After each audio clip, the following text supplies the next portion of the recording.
I can't do it right. Oh fuck! I swallowed my own spit. All right, stream started. Yep, exactly. Anyway, what I missed. Oh god, what's in my throat? It's a little confusing again. What did you miss? Well, Rio is on Earth now, or well, no, on Terra, and he kind of explained to us that, like, the power he was using to stop shit. Why is it now all of a sudden I'm clipping all the time? What the fuck? I haven't even changed the mic settings. Doesn't seem like you're clipping. Okay, it keeps, like, showing, like, a red flash on my fucking mic read. I don't know. Speaking about mic reads, I might as well have that open. But yeah, the power Rio was using to, like, stop shit and, like, all that was actually our power. When, like, we got stabbed, it was released, and Rio, like, had to act immediately, so he, like, reset things. And then they pulled this whole thing like, oh, it's an Undertale. Oh, you've seen this cycle countless times. You kept going through it over and over again, kept making different choices. Sometimes Rook died, sometimes Keela died, sometimes this happened, sometimes that happened. And I was like, you're not clever enough to pull off the game mechanics was part of the story thing. Like, yeah, no. God, man. Weird. Oh, another weird thing is we had to choose who to take to the ball, either Sam or Kabu. Not Kabu. The blue assassin dude. Conrad. Conrad. Yeah. Who'd you pick? I chose Conrad because it seemed like we were supposed to, because, like, he was the guy who was, like, tasked to take us there, after all. Because I want the right ending. But the weird thing is, at the ball, he ends up confessing, like, a love for us. And I'm just like, where the fuck did this come from? I mean, he has been flirting. Has he? Like, yeah. I mean, it just doesn't seem like enough for us to be that close. No, not really, but he just a little. Yeah. Thank you. Thank you, Clay. It's very cool. Yeah. Oh, yeah, and then this happened, by the way, which we're looking at now, where, because everyone is at the tavern. I'm just gonna skip through this. Everyone's at the tavern. We promised, horse chick, Trish, that we would try to bring back, you know, Bunny Boy's mom. Because he started talking about his mom again, over and over again. And you're like, shut up. And then after the whole ball part, this part happened where the bad guys Nami and Nagi come to the tavern. I'm not gonna read through all this again, like... Yeah, Fidget. How did I forget the name Fidget? Like, every character named Fidget I end up liking. I don't know why. Fidget from Elysian Tale, Fidget from The Great Mouse Detective, this Fidget. Who is Fidget from The Great Mouse Detective? That's the bat dude. Okay. Yeah, I remember him a little. Yeah. And then, yeah, and then they were talking and Nami and Nagi come in talking about how they're gonna kill everyone. But yeah, Great Mouse Detective, that was a pretty cool one. Yeah. That one doesn't get talked about enough. Not enough for having, like, a burlesque. Yeah, burlesque showed mouse. Well, I meant more for, like, the dark animation. Oh, and, that like, too. The cool style. Hey, it had Tim Curry in it. Oh, wait, not Yeah. Tim Curry. That was, that wasn't Tim Curry. That was, Vincent Price, actually. Oh. Yeah. Was it Vincent Price? I may be... It was a good performance. I may be getting confused. I'm not a big musical guy with some of the songs, but, like, it was pretty good. I think because of his laugh, I think it was Vincent Price. Yeah. Yeah. But no, that was a good one, but nobody really talks about it too much. Okay, yeah, and because Clace can't fucking, you know, save at the end of a chapter, well, we're doing this now. So, there we go. We're at the finale. Oh, thank God. About time. It only took us 26 hours. Oh my God, I spent 26 hours on this? Doesn't it feel like it was longer? It feels way longer. Well, anything torturous does. Yeah. This experience is surreal. I don't know how to feel. I don't even... aroused. After everything I've been through, I'm finally here. No way. A whirlwind of emotions overtake me, and I panic. There are two thrones in this room, side by side. One is beautiful white and the other is dark black. I wonder which one does Vasquez rule Terra from? Okay, What? I just see, black. One is good and one is bad. But for reals, guys, keep playing until after the credit scenes. Alright. We'll probably just chat during it. Hold on, I forgot to share the stream.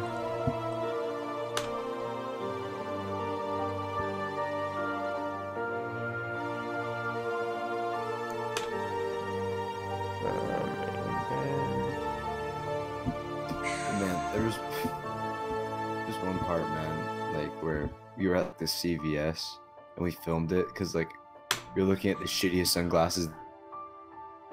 Pony sunglasses, man. Yeah. You can't afford shit. Yeah. I scan the room and take in my surroundings. There's a part of me that finds this room familiar. Of course, I accept that it is an impossibility, even though I was recently told that I've been in a continuous time loop that I partially remember. Interesting. Because you might get so mad at that end credit scene. Ooh, I'm looking forward to it. There's no way I've ever been here before. Wait. Can I guess? Can I guess what happens? Oh? We see the Clace concert. We probably do.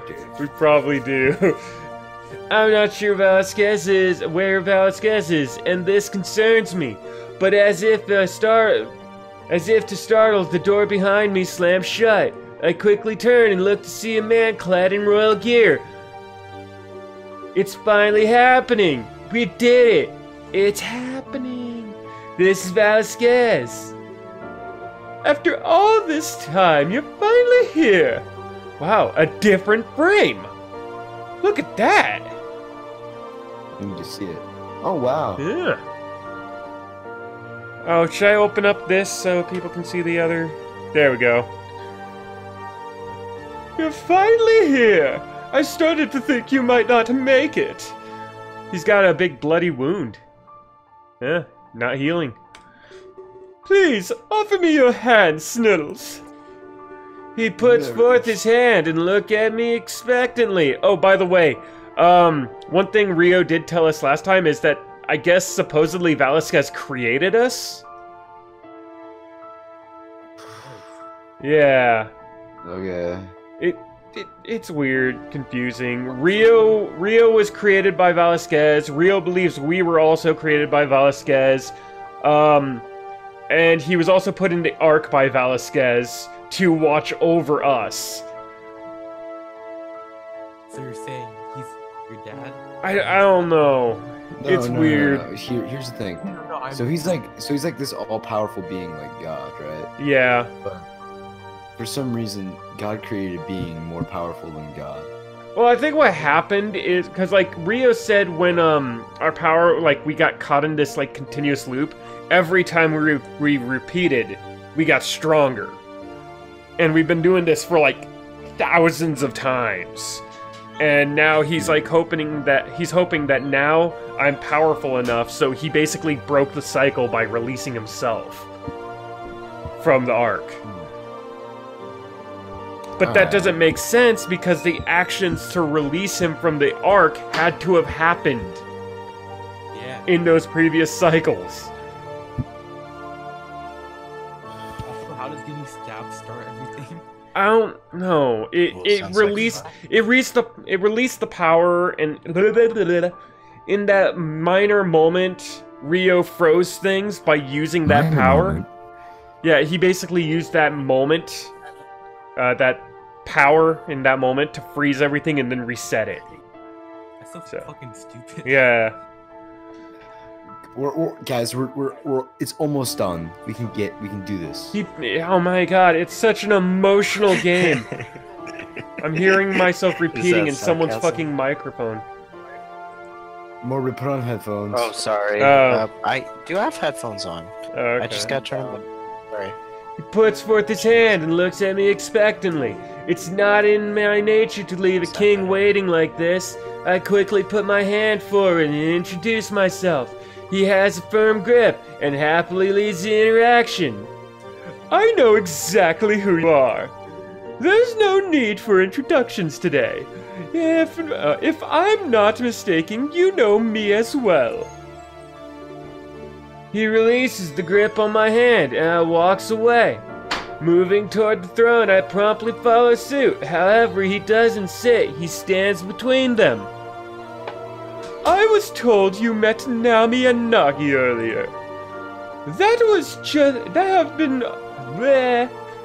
must have been unfortunate. Such an emotional game. Wowie, I almost cried. Wowie, 8 out of 8 game. Wow, he knows my scoring system already. Awesome. I labeled him 8 out of 8. No, so she watched your videos. That's right. That must have been unfortunate. Errant children often cause headaches. He rests one hand on each of the thrones and sighs. Errant children? What did he mean by that? I mean, it's not like they admitted that they're his father or anything earlier. I get the feeling I'm not in for a short discussion. Oh, no. Good, guys. At least it warned us this time. What? That this part was going to be long. You guys keep calling me a him. Sorry. I'm just so used to having males. Also, your name is Trap. I guess I just assume. It's a joke, Sniddles. It's fine. Well, I mean, well, shit. I know that misgendering is like the worst crime a person could possibly commit. Honestly, yeah. There's Not really. a really funny fucking video where it's like, every time my parents misgender me, it feels like a dagger going through my heart. I mean, if it's very blatant, yeah, I can get that.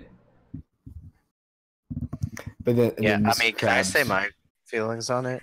Yeah. Mhm. It's like if you look like a guy at first glance and you know it, and then like you don't tell anybody you identify as a girl or something else, and someone calls you a guy, and you get mad, that's fucking stupid. You know, there's a lot of places though I go to, and people keep calling me ma'am or miss and stuff like that. And I'm like, you have to be doing that on purpose, like blatantly on purpose. Is it because you have long hair? Yeah, but like nothing about me looks feminine. We thought you were a dyke. I Dude. can't wait till my hair grows out. With Snide's stubble, man, like Yeah. Literally, though, the thing I first saw- time I get called ma'am, I will flip out. I swear to God, I will feel amazing. Yeah. But man, every time I see Snide's chin, the first thing I think is, oh man, that's so feminine. Yeah. Well, I mean, I'm lucky I have a feminine face, sort of. So, All right. I mean, Honestly, I'm not sure where to start. I've envisioned this day for a long time. But now that we're here, I'm at a loss. I'm sure you know the truth about Terra. A reservoir for the souls of the dead. But fucking Rio just said that was a lie. He said, oh, that was the truth, but the lie, but the truth. Wait, which is it? It's still lying. Like, Rio said that he made that shit up, didn't he? Just the last chapter. I don't even remember. My own personal heaven or hell. Things are a little more complex, however, and I'm sure you have lots of questions. But permit me to speak before you inquire. You deserve to know the truth of things. So I'll be nothing less than transparent. Please sit tight and listen to my tale. Oh no. The Do you peop- ever actually play the game? Or do you just listen to all this shit? This is the game. This is the game. Oh, awesome! No, That's- stop it. That's the problem I'm having. Like, it's not a game. It won Yeah, an it's a award for visual best novel game. At that point. Yeah, that's Like, exactly what it is. If they called it that, and if it won an award for that, I mean, I still would have not thought it deserved an award. But like, it's won an award for the wrong category, and it fucking doesn't even deserve it for the right one. Like, Yeah. the people know I'm not from Terra, but they don't know my true origin, nor the reason I've lived on in eternity. I come from a large federation of worlds. Oh my god, we're really going here. God, you would think this was written by L. Ron Hubbard at this point. Oh my god, dude. Is Clace a Scientologist? Amazing, actually. Like, maybe. I'm starting to wonder. I come from a large federation of worlds. A galactic Great Gamble. community living in harmony. Of course, this was millions of years ago. You should see my thetan levels, it's amazing. I can no longer be certain of their status. Terra does not exist in the same space. So I've been out of contact for a long time. Earth as well cannot reach out. We are in our own reality plane. Billions of these closed-off spaces exist. They are given complete autonomy. Fucking words. You can even say they get stranded, unable to return to the Federation. When I left it behind, it was hurting. It was hurting? The Federation was? We were in need of a new source of energy. So they looked to the brightest minds. They gave these visionaries world stones. The technology to create these planes. Oh god. This is story just. wasn't convoluted enough. Yeah, it's just piling on a new fucking layer. There's so many layers, guys. Layers! Oh. Well, I mean, anything can happen, am I fucking right? And the ability to shape their own reality. It was their job to found a utopia and to create a just new too dumb? source of energy, huh? Are we just too dumb to understand the complexities Like, of I'm this starting to game? wonder. No, we're not. I mean, I've read some complex books before and been pretty lost, but eventually I could come around. Yeah. Also, visual novels have way more choices than Major Minor. Yeah, that's another thing. Because, like, I've seen plenty of visual novels where it is kind of straight through, so at least Major Minor does have some choices. But then, I've seen ones that are called visual novels that have way more choices than this. Yeah. But, you know, I usually like to call those dating games, too. Because usually there's more of that element in it. And I hate when dating games get called visual novels. I especially hate when point-and-click adventure games are called visual novels. Because those aren't the same fucking thing at all. You know what I hate? Yeah? Major Minor is called an RPG. Oh, yeah. What? No. Know what I hate? Yeah? When Fortnite is called a good game. Oh, I hate when this won an award and is constantly being called a great game. Fuck that. I Like, hate people- when the creator is even like acknowledged as a role model. Yeah. Oh, No, because, like, I'm God. constantly seeing reviews and messages and all these things talking about how this was such an emotionally moving game. Jeez. God. To create a new source of energy. Something that could help us stay afloat. And if they did make a new energy source... Sorry, my mouth is, like, really dry today. Like, it's orange outside. How fucking smoky it is. Oh, Yeah, the Kaiser was telling me how like basically like your states always like catch on fire. Yeah, like every summer, someone like catches a fourth to half of the state on fire.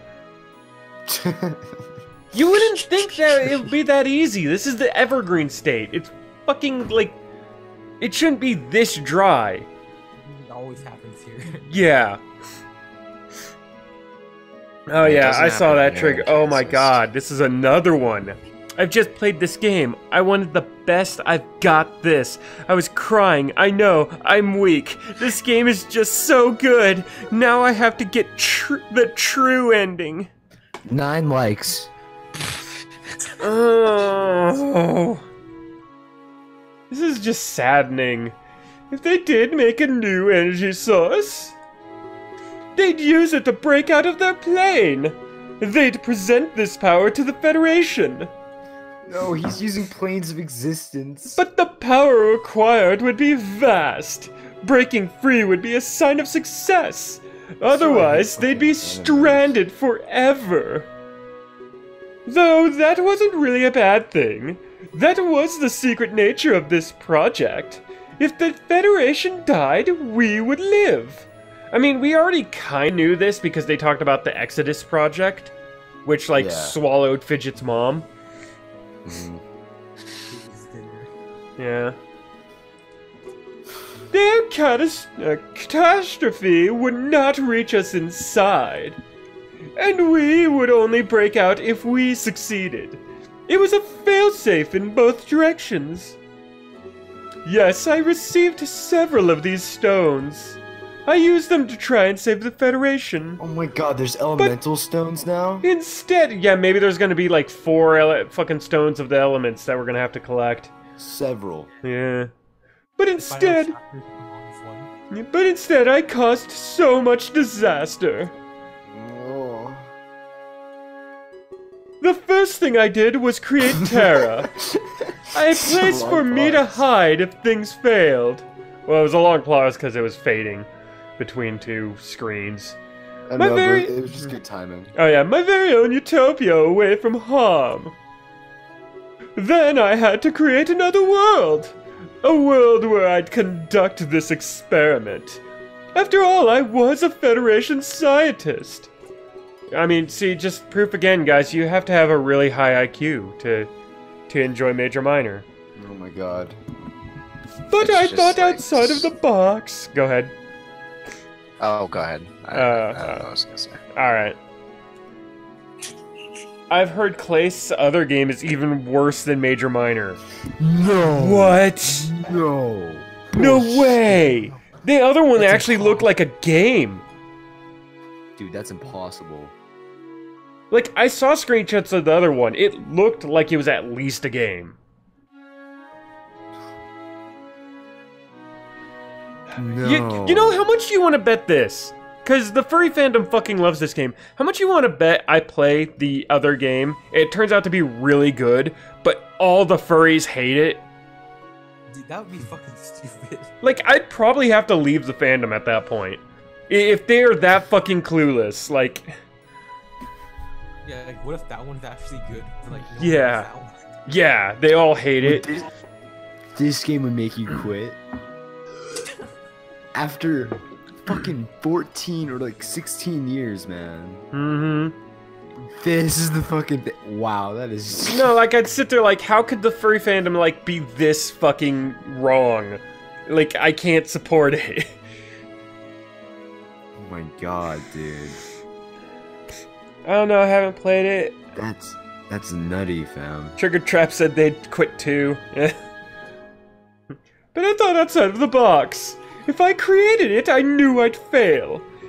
I was uncertain and afraid. Our deepest feelings enter our creations. I couldn't paint this canvas with doubt. If I did, it would quickly meet its end. So I created a sort of bridge. A place between worlds connecting them. Somewhere to experiment and watch from afar. A celestial observatory deck, you could say. Close, yet too far for collateral damage. That's when I took the next step in my plan. I used the stones to create two beings. They were made in the image of perfection. That's perfection. Oh no. Hey guys. Perfection bullshit. Look at his like right eye. Yeah. Scars are perfect, dude. Wait. And this broken nose. Perfect. Beautiful. They were made in the image of perfection. They Oh, I know wouldn't why they're have made the of stones. doubt that I did. Cause they're rock solid. Oh god, that was horrible. Kill They yourself. wouldn't have the doubt that I did. Their sole purpose was to succeed. Error wasn't in their nature. They'd surely carry out my goal. Yes, I created Nami and Nagi. How are they doing at all what you designed them for? I created Terra and the Ark as well, all using the power from these World Stones. After that, I fixed the stones to a sphere. I fixed the stones to a spear, and I gave my creations a special gift. The ability to create a perfect world. They made what would become Earth. Oh my god. Hey. Show. Don't tell. Ah. Show. Got it fucking right. You know what? Here's what's really fucked up. We already knew this. Rocker told us it. Weird He ass talked existential he crap. talked about the bridge between like the world of the gods. He talked about the two gods who were in conflict but decided to make Earth. And like the whole time I was sitting there too, like, wait, is this fucking accurate? I don't think this is Japanese lore. So I wonder if that is the right one or not. No, Japanese lore has like a sun god. Yeah. Well, nah, Amaterasu doesn't. I don't think she makes the Earth, makes the world. There's a few gods in Shinto. Yeah. They No, made I what? learned this from all the information I learned was I watched like an old U.S. propaganda film from the beginning of World War II. So I don't know if it's entirely accurate or not. So Probably not. yeah. I love it when the guy said like, now, this quaint little religion was just that quaint, but now it's turned sinister. I mean, their views are completely stupid. They don't believe in our Yahweh. You'll fucking die if you say that shiznit, dude. I always love that shit too. No, that's stupid and crazy. You're out of your minds. We're just gonna believe in Jesus. Like, you know, the logical choice. Well, in the propaganda film, they were like, actually, it came from like Japan came from these weird peoples that just kind of invaded the island. That's completely wrong. Well, no, it was like it was actually kind of historically accurate. Hey, but, like, Oberon. Hey, Superflighter. But it was like, yeah, so there's these few dudes on the island, and then like these other dudes came in. Then these other dudes kind of splintered off, and they kind of made one thing. Standing Then on the there's a bridge, civil war. they used the spear. They fulfilled the duty I created them for. But Other I've religions, learned that's illogical. perfection is fleeting, or at least sabotaged by our own curiosity. Other religions that's illogical, dabs out, yeah.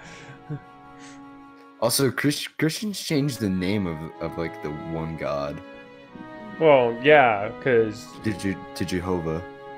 well, God, which one is it? Like, No, I thought there was Jehovah Judaism- for. Oh yeah, it was Yahweh for Judaism, and then they called it Jehovah. Then they just called it God. Like, Yep. they wanted to know more about themselves. This desire for knowledge hurt the earth. They started to neglect their duties. I had no choice. I had to open up to them. But they were not accepting of the truth. We were all thralls of the Federation. They said they'd rather not exist. Alright then, just fucking suicided. God. I felt guilty for creating them. They only lived to serve the Federation. But instead of guilt, they felt anger. I couldn't stand up to them. They embodied the power of the stones. But they held a weaponized version too. I begged them not to kill me, but they said they had far worse plans. They'd make the Federation suffer first. Alright, at least that makes a little bit more sense, I guess. They wanted to see who was playing God. Who was condemning people to these fates. Even if it was for the greater good. Okay, you know what? How is the Federation having all this problem? Like, they were running out of energy? Like, they needed to create new power sources, so what did they do? They created these stones that could create entire universes. That sounds like a lot of energy. Yeah. I can't. The universe is already so big. Why do you need to like put in dimensional shit? Yeah. Also, can you like not run out of energy? Like it's impossible, but I mean like I guess I meant like energy sources. I but- guess like the Federation like reached heat death or something. I don't know. Even if it was for the greater good. I'm sure they would want to kill them. They'd seek to tear the Federation apart. They were convinced that this was just a cause. To that end, they broke free. You see, the stones weren't living beings. They couldn't grow stronger with experience. Nami and Nagi could, and did. I cursed the fact that I created them. My abstract thinking condemned us all. But they didn't just leave me behind. They engaged in a ritual before they left. Something to curse me for what I had done. They used the spear to plague Earth. Disease, famine, death, darkness. They wreaked havoc on what we created. Dude, Toy, they're like Ming the Merciless, man. Yeah. I love how, like, so these two are God. They went into the Ark with this thing. They created Earth. Then they're like, hey, wait, we're being used. Fuck Earth. Yeah, I mean, so fucking. This broke the spear into 3 fragments. 2 of them are the weapon they carry. The third they hid away from me on Earth. They told me they'd return one day, after they met God. the Federation leader. That's when they would finish me off. No one gives a shit. They wanted me to suffer for eternity. Watch Earth fall apart from their curse. I'd see my entire cause fall before me. They had the power to destroy the galaxy. They'd rampage in search of the Federation. And I'd never get that 3rd fragment. My creation would crumble before me. They would destroy the people I served. And then they would come back to kill me. So dumb. At least that's what they thought. But I'm not what you'd call foolish. I didn't give them all of the world stones. I kept some for myself, a contingency plan. But this time I did the opposite. I created a being to help me rule Earth. However, I didn't model them to be perfect. I wouldn't hold them to such standards. But together we would rule over the worlds. They would call the Ark their home. So I made this homeless-looking guy named Rio, who was a fine ruler and son. He helped govern Nagi and Nami's curse. He was in control of the force of death. This helped Earth stay correctly populated. He could even prevent the spread of disease. He kept the balance of things in check. Tell that to Native Americans. Yeah. Oh, sadness. But I noticed something peculiar. A byproduct of my children's using the stone. Those angry hitting sounds are real nice. Yeah, they are. Good ambiance. Death had an aspect of power to it.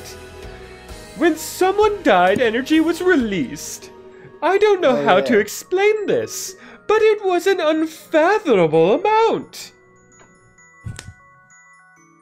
Oh, that's in Judaism. I guess you could call it a spirit. But we had no way to utilize that energy. So the spirit simply withered and vanished. I hate these At god that point, creations. Rio had an idea. Okay, so that means the Federation does not know what death is. Huh. Fucking.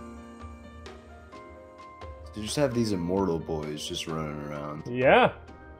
But I guess the Federation of God. Okay, look, I hate sci-fi or fantasy that goes into the whole creation thing. Yeah. Like, I like small scale shit. That's like, Yeah. interesting. Like this, when you try to get into this grandiose, giant ass, like all encompassing story, you end up, if you're not like a god tier writer, you just end up sounding like a fucking idiot. Well, because it's always weird when you go into that, like, technology that looks like gods kind of thing, but when it's written like this and you look at that perspective, it's all like, man, they're not even aliens. They are God. Like, Yeah. it's not even like that technology so advanced it seems like God. No, fuck that. They are God at that point. Like, they straight up have immortality and the power to create at a whim and didn't understand death. Like, You know what he decided to do? Just sit on his ass all day. yeah. Oh, this Honestly, is so I think- sad. Can we get 29... Wait. 2,927,190 likes? Brian, just stop. Anyway, Well, he has his hoodie down because he's not mortal. I wanted to say one more thing. Yeah? Yeah? Fuck, I forgot. Yeah? So that's cool. All right, Because yeah. Umbreon, that thing. Yeah? But, fuck, man. Okay. Fuck you as well. Okay, You're a good. cunt. Nice. Die. Alright. Oh my god, why is this game? At that point, Rio had an idea. Their spirit could find form on Terra. But then they're not really dying. What, people just became more powerful in death? Yeah.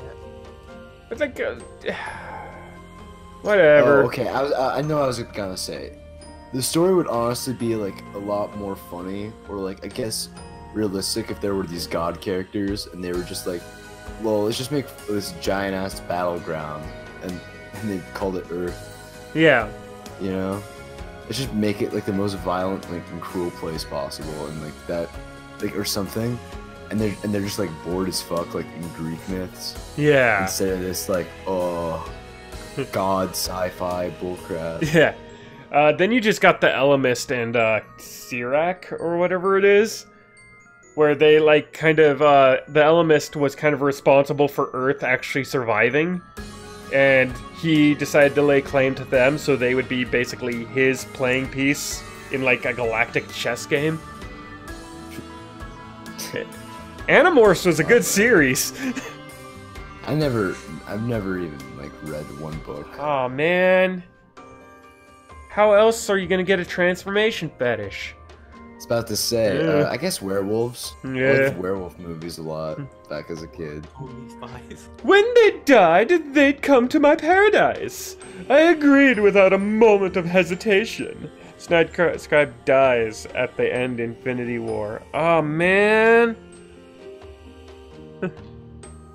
Agreed without a moment of hesitation.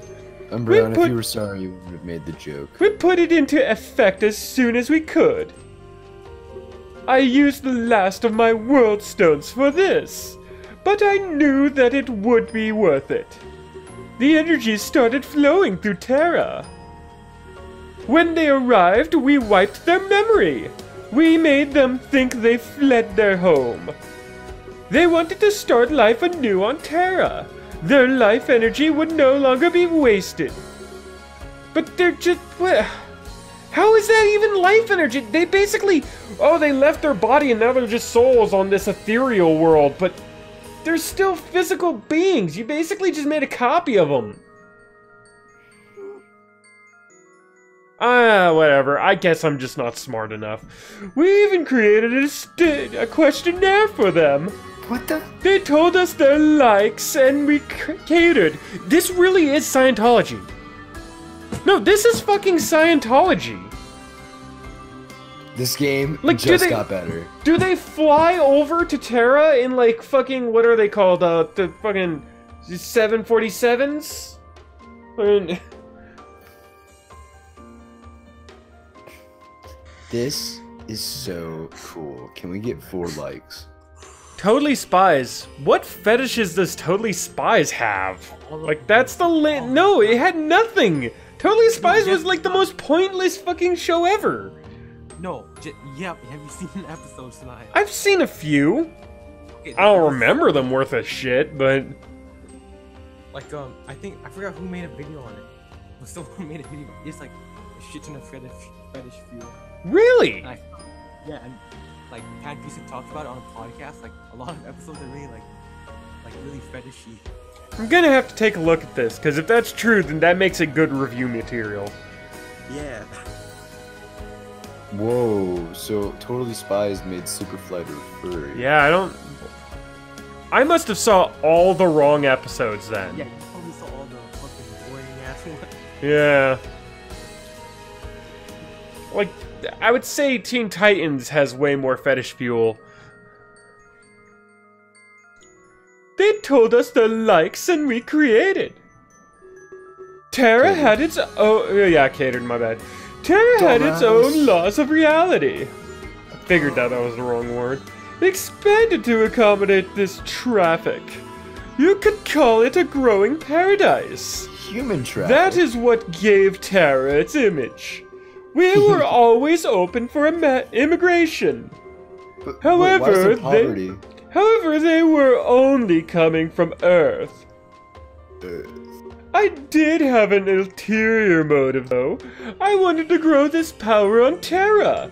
Maybe one day it would be enough to escape. Then I could help the Federation. Or, if anything was left of it, I had no way of seeing the situation. But it didn't work as I intended. The power was far too diluted. I needed a way to concentrate it. However, I had other ways to worry about it, and that's why we're this vessel with millions of souls. And how much you want to bet Snoodles is just the most powerful soul of all? However, I had other things to worry about. This traffic was starting to corrupt Terra. Nami and Nagi's curse was quickly spreading. From what I can remember from Totally Spies, furry transformation, inflation, skin suits, muscle growth, possession, expansion, and more? God, it sounds like it's Doki Doki Literature Club. You guys haven't seen it. You guys haven't seen it. Clearly, either I must have be thinking of the wrong show, or I saw every boring episode. Bro, I know I'm about to do it next weekend. Jesus. There's no way possible. My sister would be way more interesting if that was true. No, it is true though. There's no way. No, seriously. The more people died, the worse it got. It even corrupted Rio into what he is now. Warped his power, gave him more abilities. What? Wait, what? But he's following you, and he said he did everything, and he only got the power because of what? Terra got the brunt of it, though. Disease, famine, death, it all came here. Okay, well that explains that part. Yeah. and no longer... Yeah, don't you love it that he had to just write in a single word to go like, that's why everything sucks. Oh, yeah. Okay. Okay, it just came over. Alright. Even though everyone was talking about how much of a paradise it was, and all evidence contradicts that. Huh. Was it a paradise then? Well, came here, and no longer was the world expanding. It turned my paradise into a living hell. We became overpopulated very quickly. Well, when you take in every person that's died, yes, I imagine that would happen. We couldn't walk without hitting someone. This made me realize something shocking. Nami and Nagi would be gathering power. Their rampage would result in lots of death. That's a lot of damage. Yeah. But they held the ability to concentrate it. If I want that, I'd need the fragment. So Rio and I started looking thoroughly, and we sewed goddammit. And we sawed this fucking boat in half. I love that commercial. There's no way you're gonna be in alligator-infested waters with that. Yeah. Dot.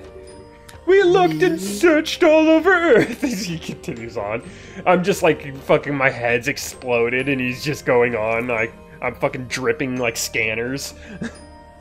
Oh yeah. In constant fear of Nagi and Nami's power, they had far too much of a head start. Eventually, we found the fragment. With everything in place we planned, how do we grow enough power to stop them? We had to set a trap. They could likely sense energy. So you created them. Like, did you add this to it? So we needed enough to lure them back. But my past had taught me one thing. The stones on my scepter were not enough. I needed to make something living. Something that could grow exponentially. So the third fragment was his scepter?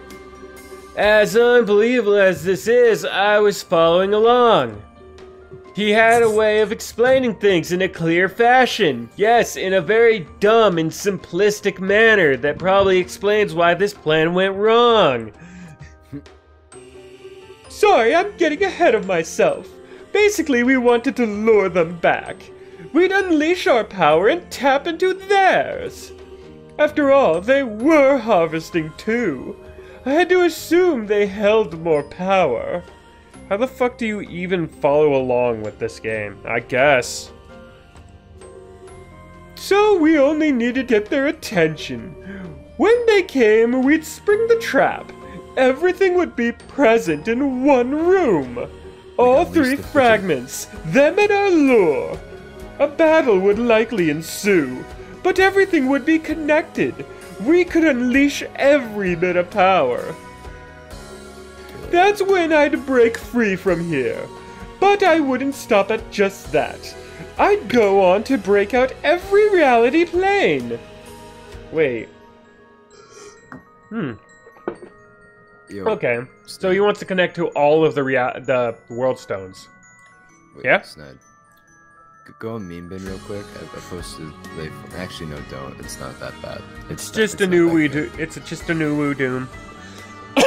Yeah. I wouldn't stop at that. I wanted to reality planes. Blah blah blah. It would cause a massive chain reaction, and in the end, we'd all be free. We'd also likely just rip every universe a new asshole, but that's just a possibility. We could live in harmony. That's just a theory. Yeah. A game theory. Oh man, I want to see MatPat do a game theory on this. Dude, I would. Bro, I'd nut in my own mouth for that. Yeah. I want him to talk about how reasonable this game is. How much sense does it make? Oh my god, please. MatPat, stop jerking off 5 Nights at Freddy's for 1 second, please. On what? Stop jerking off 5 Nights at Freddy's Hey, for no, 1 he's second. done. Just please. Five Nights at Freddy's is over. He's done with that. He's Okay. completely wrong, but he's done with that. Cool. We'd all be free. We could live in harmony, like before. We'd open trade routes and help each other. All of the connections would be open.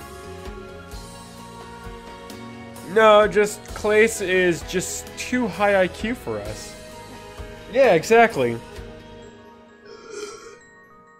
We all should just bow down to Clace. We should give him the keys. Oh man. No, I think MatPat's better now. I don't know why people shit on him so much. I think he's a lot better now. I like the old MatPat. I Nah. haven't seen a lot of other shit though. All of the connections would be open. This has always been my goal, Sniddles. The Federation would live on. See, why even hide this stuff then? Yeah. Like, wouldn't people... show it? People would work with him so much more if he just explained all of this and, like, gave proof. He just... And there's so many times where he, like, created his own enemies. And I mean, I don't mean Nami and Nagi, like he literally created them. I mean, he fabricated a war against himself. For what fucking cause? I have no fucking idea, dude.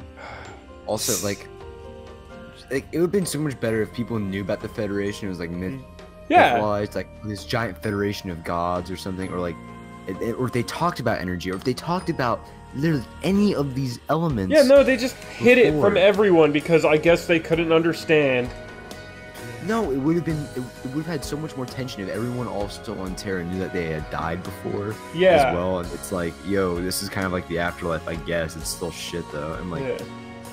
No, God, because, like, like, it would've- supposedly things were good for a while.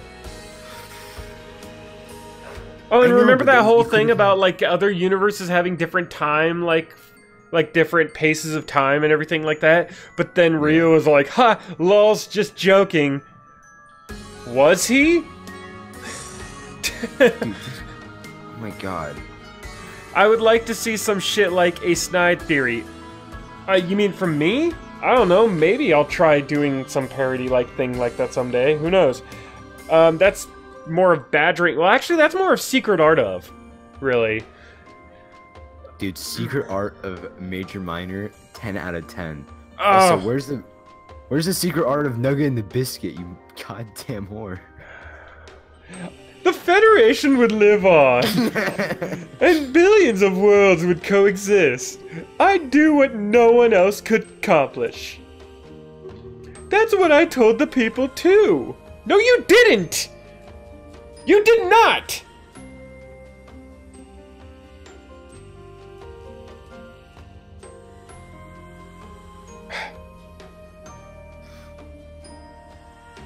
You straight up said you were lying to them. That you had to, because they wouldn't understand. Now you're like, I told them. That was just selective in my wording. I was just selective in my wording. No, you weren't. Your selective wording was, I'm just not telling. They could never know their true nature. Okay, let me make sure I have this straight. He created God, and they went on to rebel. They cursed the earth, so Vasquez made Rio. But eventually, Terra became cursed as well. Nami and Nagi wanted to destroy the Federation, so they were likely harvested energy from death. This meant they were destroying reality planes. You know, they were doing exactly the thing Velasquez was planning to do with death and everything, but for some reason when they did it, it's bad. Velasquez wanted to kill them and save the Federation. But he wouldn't just stop at saving the Federation. He'd give freedom to all of the reality planes. This would pull them into the same physical space. That sounds even dumber, like it would cause even more of a population issue if you made every reality the same space. A new universe would be born, completely connected. If that was to happen, he'd need to lure them back. This meant concentrating power in his own vessel. If they came to harvest it, a battle would ensue. All the power in a single room would be unleashed. This is what Vasquez would use to carry out his plan. He'd combine his energy with the energy they harvested. It would be like when Nagi tried to unleash my power. However, instead of destruction, it would be liberation.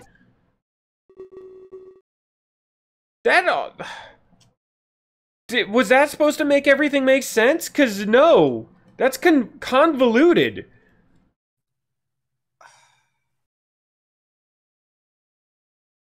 And that is when one incredible fact dawned on me. Yes, I see you figured it out. About 10 years ago, I started a movement. I presented it as the Exodus Project. I promised I'd open all of the connections. It was always destined to fail, Sniddles. At least, the public would see it that way. But from my view, I set things in motion. I gathered many of Terra's brightest minds, such like the Federation did in the past.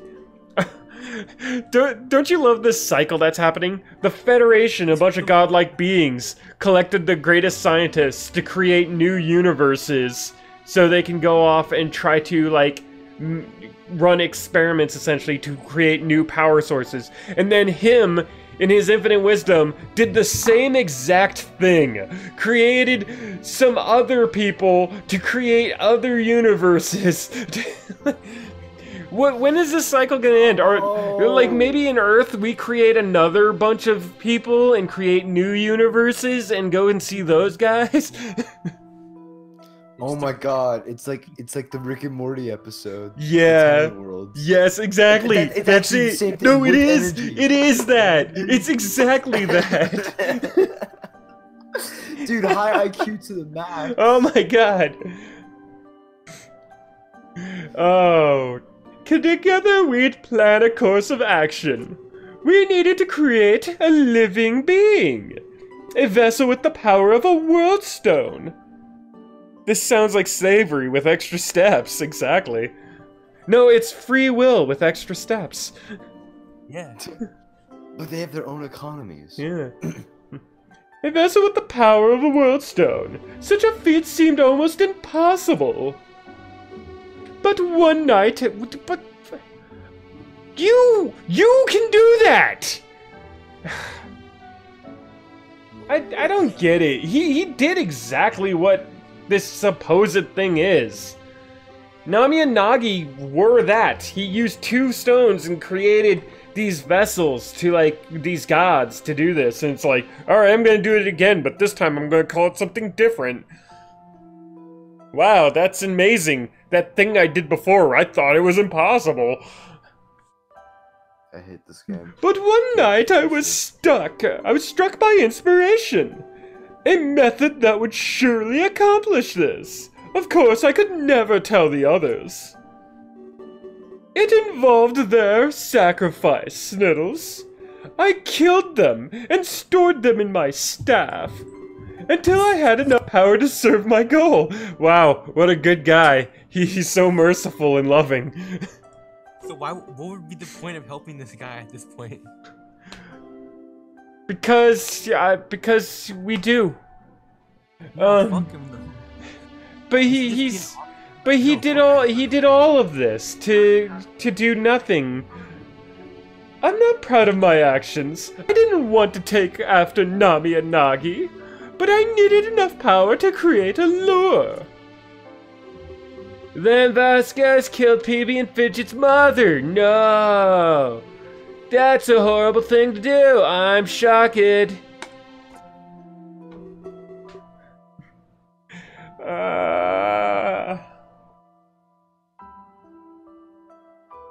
Don't jump to conclusions, Sniddles. They're still alive as well.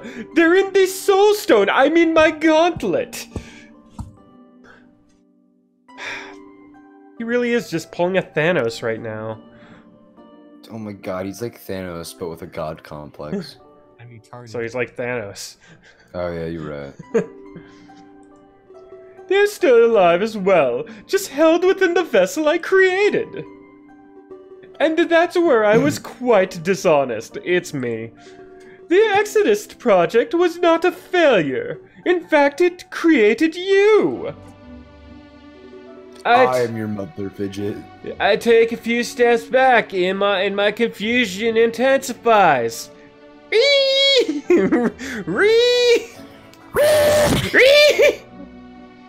Oh God. Intensifies. I love it. I'll wait 1 sec. No.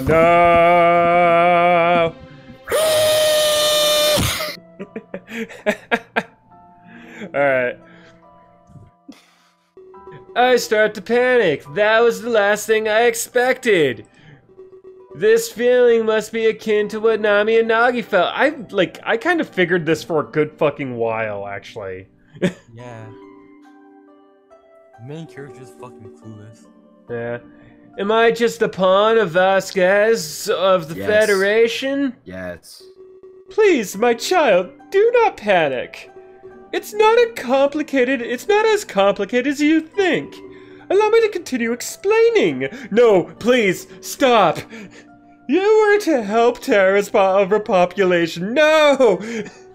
You'd take a fraction of Earth's souls. This would ease our trouble and grow power. But when a Terran died, they faded away. The remaining power ended up wasted. So I made that go to you as well. I couldn't stop immigration completely. So I found a slight loophole, if you will. Okay, so wait. Cause they said the biggest problem that they couldn't figure out was, what to do with the souls. That it always just faded away. So they created Terra. That way the souls would stay there.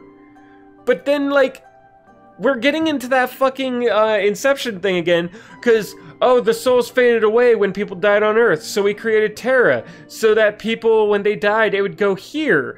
But, oh no, when they died here, it faded away, so we created you. Oh my god, it's a never-ending Just cycle. what about those ones? What about Rocker? He faded away because I didn't like him enough or whatever. Uh-oh, we should probably create another thing within me, within my little, soul universe, that will collect those people, too.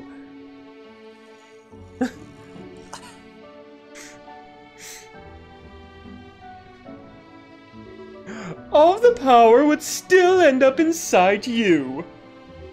You house the souls of billions. There is limitless power within you.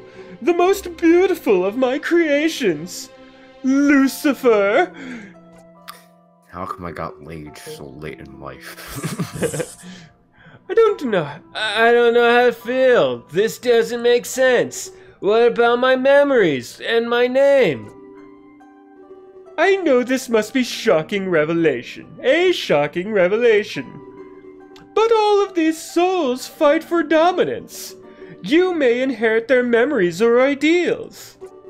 Your true name is not Sniddle Scribe. One of the lost souls gave you this moniker. Someone strong enough to influence you. And control you they did, for a while now. Really? Really? You're doing this. But the other souls still fought this. You might have noticed some inner conflict. Maybe you said something you didn't mean, or your thoughts seemed unlike you. If not, then I'd consider yourself lucky. You have a sort of omnipotence. You mean omniscience. You can see events happening away from you. That's omnipresence, omniscience. Omnipotence is the ability to change things as you like. Much like Rio has his special sight. But you do not retain this information, only the soul that witnesses it. Okay, so that whole purpose was to explain why we were seeing things that we weren't there for. That's what he's trying to do right now. But even that doesn't fucking make sense. Because we don't acknowledge it. Well, no, not only that, yeah, well, because we don't acknowledge it. We don't act like that was weird. What was that dream? What was it like? Why did I see things I didn't know about? And blah de blah. But it's not only that. The people who are having conversations in like areas that we're not seeing, they're not dead or anything. It's just the people, like they're not acknowledging an extra person in the room. It's just them. Unless I somehow also have the fucking like horse dude in me. Hey. I mean, it is Washington. And as well as like Singe or all of them. But like, we're not seeing that as evidence because they're supposed to still be alive unless everyone is already a part of you. Always. Then what's the point of me? Because I'm not like some vessel. I'm just existing. Because they're already in that universe. Oh, whatever. I need to stop trying to think about it. Well, the souls that witnessed it do. It's weird knowing and not knowing. That would be the source of any doubt. Memories conflicting with Sniddle's soul. It would definitely make you seem ignorant. Oh, way to try to, like, explain that away. But you are... What if he just changes in the complete version? This is the complete version. I know, like, what if, like, in the original, he never said that, though? I doubt it. But you're nothing of a sort, my child. And you won't hold these souls forever. You'll have freedom when the battle is over. You'll be able to retain your physical form. You'll be able to retain... Oh, but you... Alright, I need to reset my brain for a second. But you'll hold on to the strongest soul. You'll truly become Sniddles. That is, if there is enough power. So we must hope you're strong enough. And that Nami and Nagi have enough as well. Alright, so hold on. Because the way power energy works for, like, this whole thing, like, if he's collecting this to use the energy to, like, open these gates and everything, like, when we do this, what happens to those souls? I don't think we're going to be able to bring anyone back at all. They're just gone. Oh. I don't think I've ever been more oh, what shit. I don't think I've ever been more confused. So I was an amalgamation of billions of souls? And Snails was the name of the strongest soul within me? I didn't like this, but I could gain my independence. If it explains how I met this with people who have died, they must have been stored in me as the vessel. There had to be a way to release them or revive them. I noticed he doesn't mention Rio or his plan. What? That's what he's been talking about for like the past 40 minutes. Was he keeping that secret even from Velasquez? I noticed he doesn't mention Rio or his plan. Was he keeping that secret even from Velasquez? Who is he talking about right now?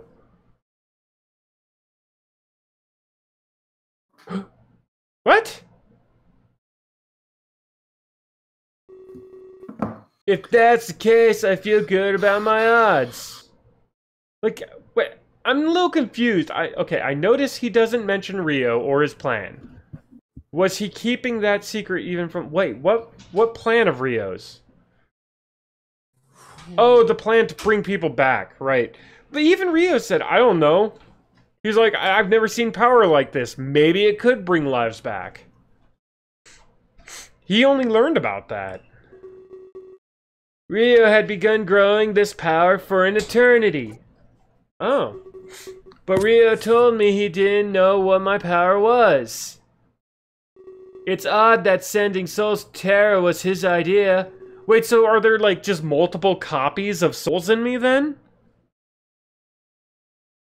Because, like, we've been repeating this over and over again, and that's why I keep getting stronger. So I just got, like, millions of Keelas in me? Alright, Yeah. I'm okay with this. I thought you were a top. Yeah. It wasn't hard. It wasn't a hard connection to make if you knew. They were both aware of the energy death created. It could be another lie, or maybe he forgot. He'd been living the same cycle over and over. His only objective was to grow this power within me. I feel unworthy in such devotion, even from Rio. But yes, that's the story. Now you know the entire truth. You were made to fight Nami and Nagi. You'll defeat them and unleash the power. Then you can reshape reality as you wish. You don't have to take after my ideals. But I know there is no evil within you. Well, I mean, I'm pretty sure there's plenty of evil people within me. There could be a few Hitlers. Yeah. It's fine. You just have Mao Zedong. Yeah. So the universe is in capable hands. I trust your judgment, Sniddle Scribe. Just then, throne room doors kicked open. I didn't even get a chance to process all of this. But at the moment, I realized I'd never get to. Nami strolls down the red carpet towards us with some kick-ass shades. What's beautiful That's a fucking Christ, I need to read a lot more apparently. What a beautiful story, Father. Obviously warped in your favor. Don't listen to him, Sniddles. Nami, it is not yet time. I'm speaking with my child. My favorite child. Just rub it in her face.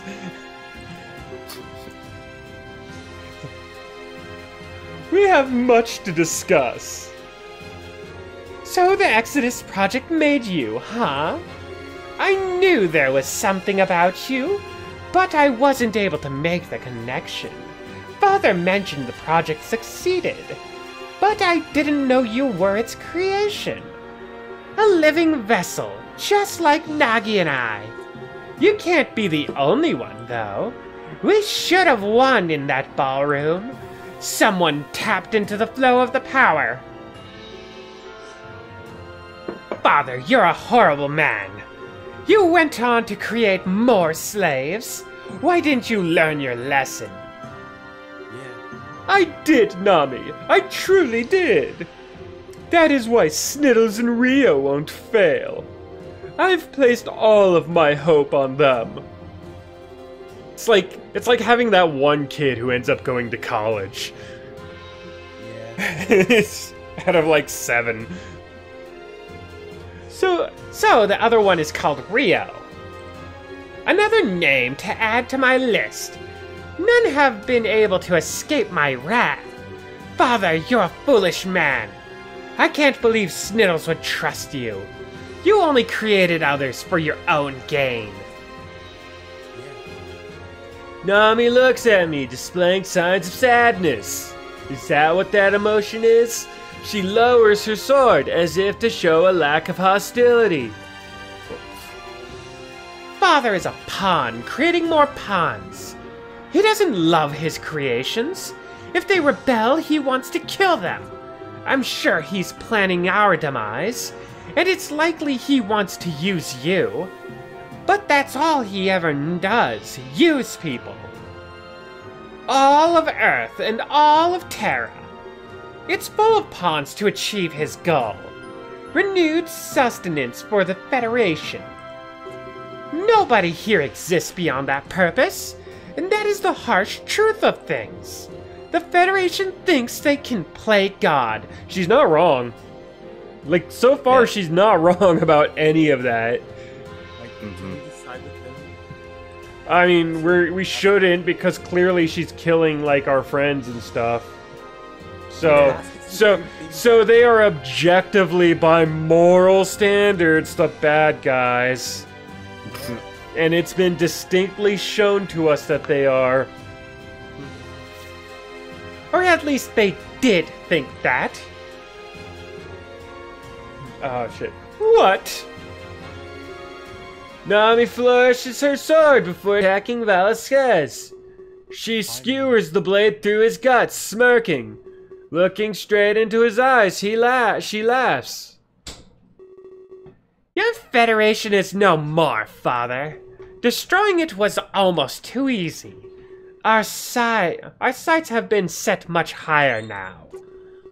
But I've waited so long for this. What's higher than the Federation? Wait, so they destroyed... So they supposedly destroyed the Federation? Or, like, she must be really confused what the Federation is, I'm guessing. But I've waited so long for this. The chance to destroy your dreams. And punish you for everything you've done. Blood drops to the floor, and I look on it in shock. I want to do something, but I can't come between them. I'm paralyzed in fear, and I watch Nami kill Velasquez. Yet another one. Skeet skeet, I hate this. Yep. Nami, please. We had such a hopeful existence. We had the potential to do anything.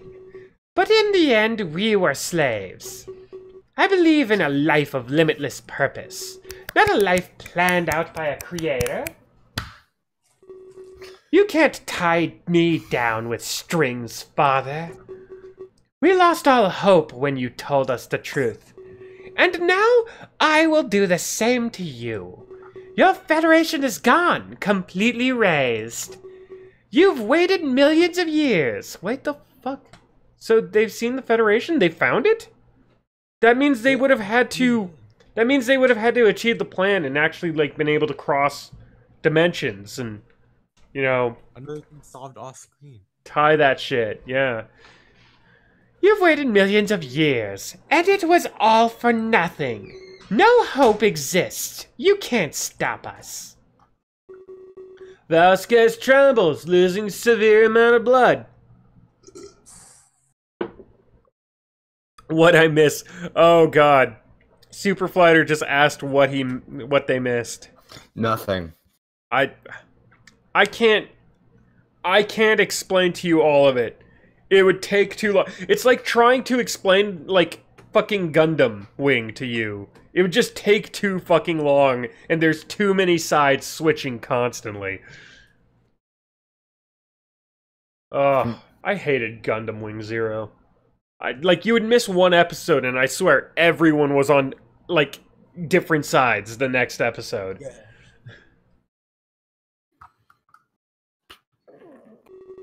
There's a distance between them as the blade is so long. Mine's bigger than yours, Father. But did you miss Kaiser's angry sound and Jacob's singing? Oh, yeah, as long as you didn't miss that. This music. No, Nami, you're wrong. Hope will always exist within us, even when it seems like there is none. It's up to us to chase after it. Instead of that, you gave up. Only those who persevere, will survive. I got a hole in my chest. It's hard for me to read. He grabs the blade and pushes it deeper inside of him. It causes him more pain, but closes the distance. He takes step as he does this, moving towards Nami. Father? You lashed out instead of looking for hope. I am not to blame for your tantrum, but there's one thing I know for sure. He impales himself further, taking more steps forward. Jesus Christ, how long is this sword? Bro, I think the fucking blood he was holding earlier, is that from here? Maybe. No, like he stabbed himself with that scepter at one point. And what was the point of that, actually? Like, we never really got much of an answer for that one. Who cares? Lollipop, lollipop, ooh, lolly, lolly, lollipop. Ba-bom, bom, bom, lollipop, lollipop. You good now? Yeah. All right, good. A trail of blood spills behind him, and he gets weaker. You think you destroyed the Federation, Wait. but it is based on the idea of unity. And Wait, Nami, so- an idea can never die. Yeah? How would he even be able to injure himself if he's a god that doesn't know about death? I don't know. I don't know. Like, No! like he stabbed himself with the scepter. Like, I'm not. That's not like some mishap. Like, it wasn't him killing those other guys and we just misinterpreted it. It straight up said he impaled his own chest with that fucking scepter as Wait, blood is was he gushing a out.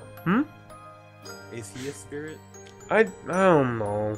Does he have a spirit? I don't know. I don't know, guys. I don't know.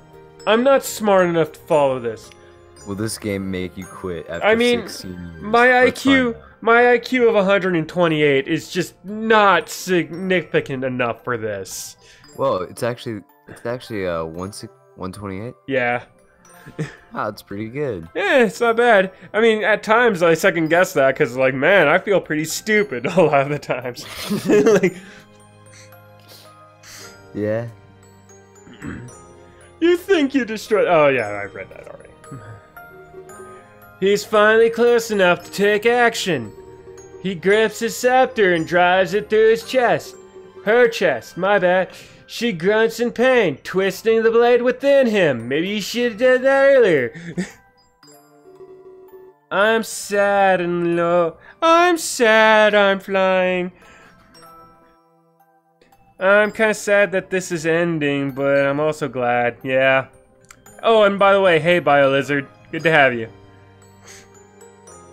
Vasquez coughs up blood and turns to look at me.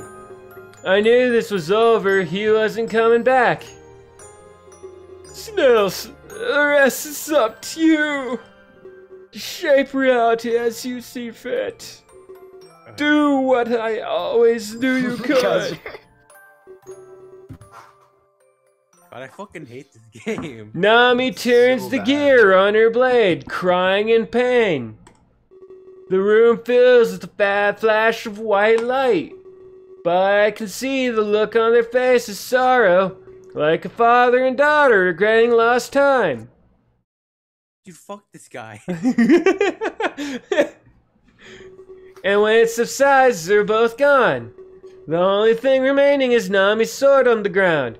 I walk towards it slowly with a sense of anxiety. Did all of their energy merge into this blade? I kneel down and pick it up with intense hesitation. If that was the case, its power was incredible. The power of Nami, the scepter, and myself. If anything could stop Nagi, it was this. But when I pick it up, I hear clapping behind me. I turn to see Nagi standing by the throne room doors. He must have been watching and enjoying the show. His slow claps echo loudly through the chambers. He walks toward me and takes out his blade. Ah, ah, ah, ah, ah, ah, ah. I do the same in return, and we meet in the middle. We stand in front of each other, weapons outstretched, and I'm pretty sure he's way better with his than I am. Yeah. I can feel beads of sweat make their way down my body. Do you really think you can win, Sniddles? Remember what happened last time. Yes. You got lucky, but it won't happen here twice.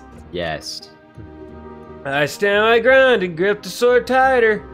Last time I didn't stand a chance, but with this sword, I might be able to win.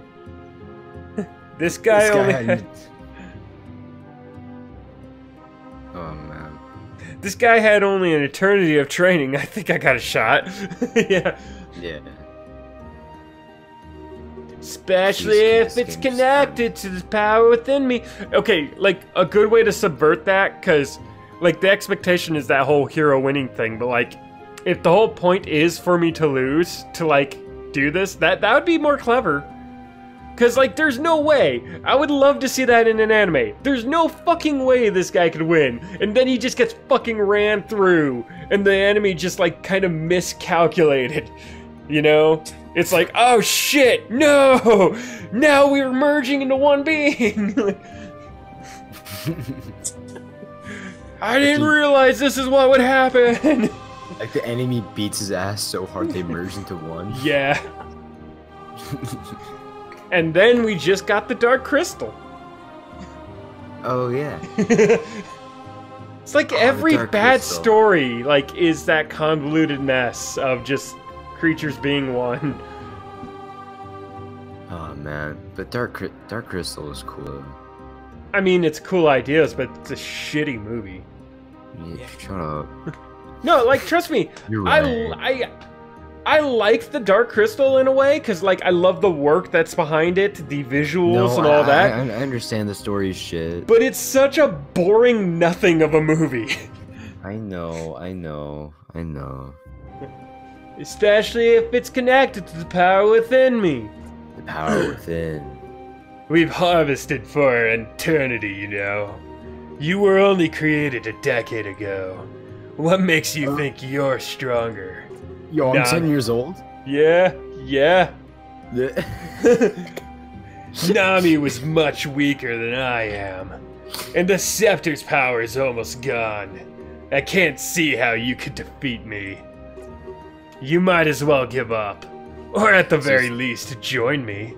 Not everybody can wield that blade. Trigger Trap says, so you're a cub. I guess right so, now. yeah. I'll draw that later for you. He's insane if he thinks I'd want to join him.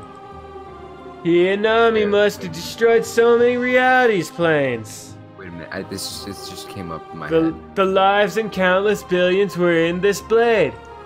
Wait, so would it count as pedophilia if you went back in time and fucked a younger version of yourself? I think so. How? Well, I mean, Just masturbation. would yourself consent to the older you? Maybe. I don't think so. Depends on the age. I don't think I would have. But like, I'm just saying, like, if someone were to. Like, maybe if I get a very good sex change right now and go back, like, maybe myself would have definitely, like... Yeah, Jacob rolls in on... Aha! Rolls in on trap self. Yeah, kind of. Maybe then. Yeah, Kaiser, you just go back in time to see your trap self and you'd be like, hey. I wanted to free them, not harvest more. But at the same time, he could easily defeat me. I'm unsure if I had enough power to stand up to him. There's a part inside of me that wants to join him. The soul inside of me must be fighting one another. A conflict, I presume? Conflict, I presume. It's no surprise, given what you are. You're not so different, you know. We're not so different, you and I. Oh no, did he just say that? Tools created by Father. No tools created by the Federation. Only left with doubt when told the truth. If you didn't help him, he'd kill you. He did it to Nami without any hesitation. This game is like drugs. Yeah. No. We're only fighting for our freedom. He lowers his blade like Nami did earlier. It's like a bad trip. No. Yeah. Then he stares into my eyes and smiles. Don't you want freedom too? Your destiny has never been your own. Everything has been decided for you. I'm not as evil as Father made me out to be. I just went against his horrific ideals. He believed that slavery is acceptable. I just believe that killing everyone's good. It's not just my freedom that I desire. I desire freedom from every living being. For that, the shackles must be destroyed.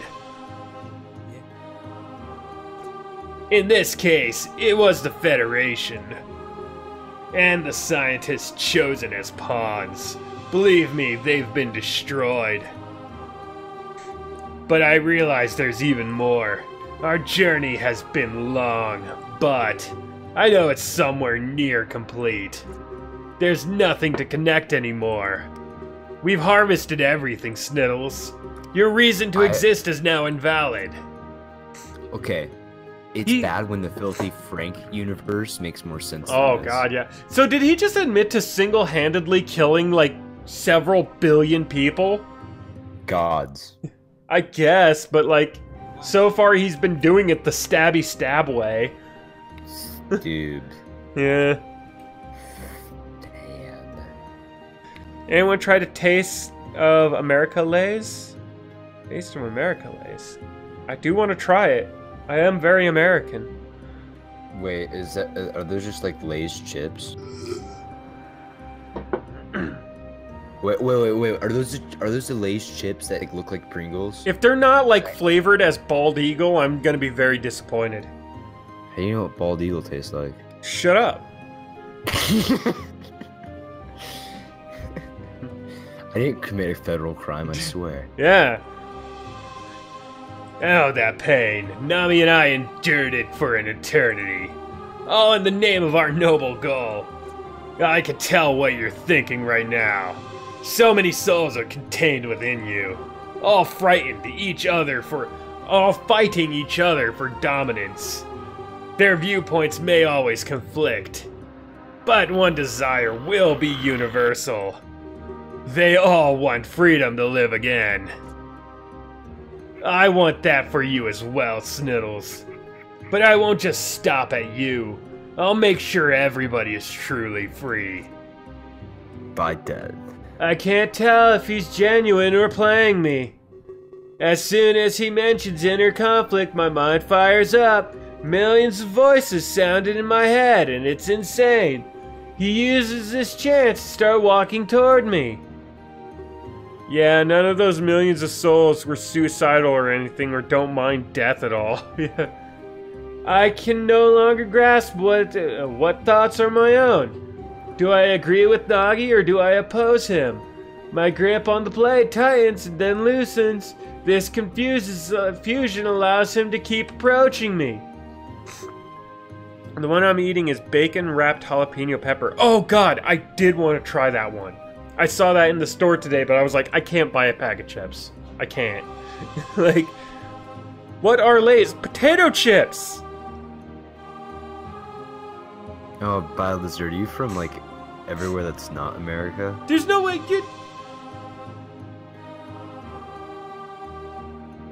I mean no harm. We don't have to fight, not yet. I'll give you the chance to decide. Father told you a twisted tale. He must have made me seem so evil. But I have a tale of my own, you know. No. And I'd love to tell it to you. He approaches me and places a hand on my shoulder.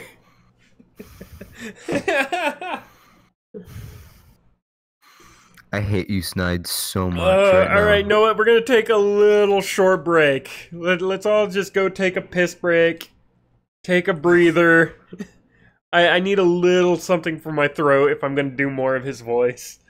I'm so angry at you for starting this game. Alright, everyone, we'll be right back. So that's I'm like actually like angry. Yeah. Ah. Time that you wasted on this game. We've wasted almost 30 hours on this fucking shit. Just go use the bathroom and shut up. Oh my god, bro, fucking urine. Did Jacob take a piss break every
All right. I came in earlier and I was like, I swear this game's gonna give me a water sports fetish somehow. We're losing someone because I took a break. Nice. We didn't believe you could trap that it was gonna be worse, but it did get worse. It did. Did it? Did it? Are you sure? Yeah. Yeah, it did. It got worse. Who knows? I remember the first episode was so promising as well. Yeah.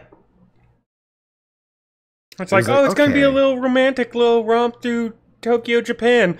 No, actually, it was during that first episode too. All of a sudden, we're seeing a trial, and we're just like, what? What is it? And we're like, oh no. What's going on? No. Yeah, we thought like, oh, okay, it's just gonna be a little fun, little romantic game, and then it's like, oh no. Mm-hmm. You thought? No. All right. Guess I'll spit out this thing. Just chewing on a sunflower seed there. Lozenge. I need to get my throat used to this shit a bit more. Which, it actually handles it a lot better than, like, when I started Undertale. There was, like, ends of streams on Undertale where it just felt like my voice was done. So, I mean, doing these visual novels is helping me a little bit. Still, we wasted so much time. I could have done something. I don't know, I think this was a good use of our time, actually. Yeah. I think I'm a better reviewer because of this game. Maybe. Like, there was a lot of me just doubting my abilities for a long time. But then again, this game is, like, loved by so many, so maybe I'm still just completely wrong. No, they're all wrong. Objectively wrong. Maybe this is just yet another Sing moment. Sing. Because I actually kind of like the movie Sing. Ew. Yeah. I mean, I could defend it. I could back up my reasons. I do get that it's cheaply made. I get that part, but as far as that, I don't find that distracting. No, I don't care about that. Yeah. I care about the characters being shitty and the stories being like, and like the cop out. It literally felt like it was a Disney movie. But the ending was a bit more of a cop out. I would have liked it if someone actually was like a winner, but like. Then it was like that child narrative is like, oh, okay, I guess that kind of happens. But also, the fucking, just all the stereotypes and everything else. And like every character just felt like fucking two-dimensional and just. I don't know, I feel like they had a bit more depth because I guess I've seen way flatter characters before. Maybe.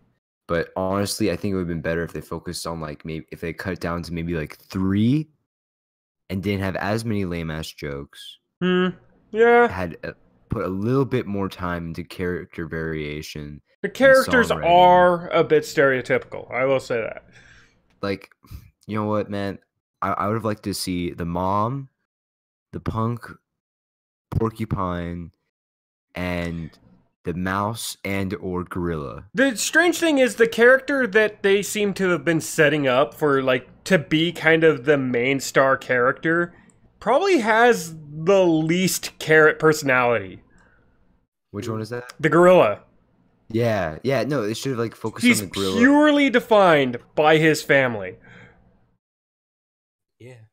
Oh my god, but seriously, it would have been so much better if 3 characters, also the guy himself, the big boy, also no misunderstanding, just something, and the characters were like Minecraft blocks?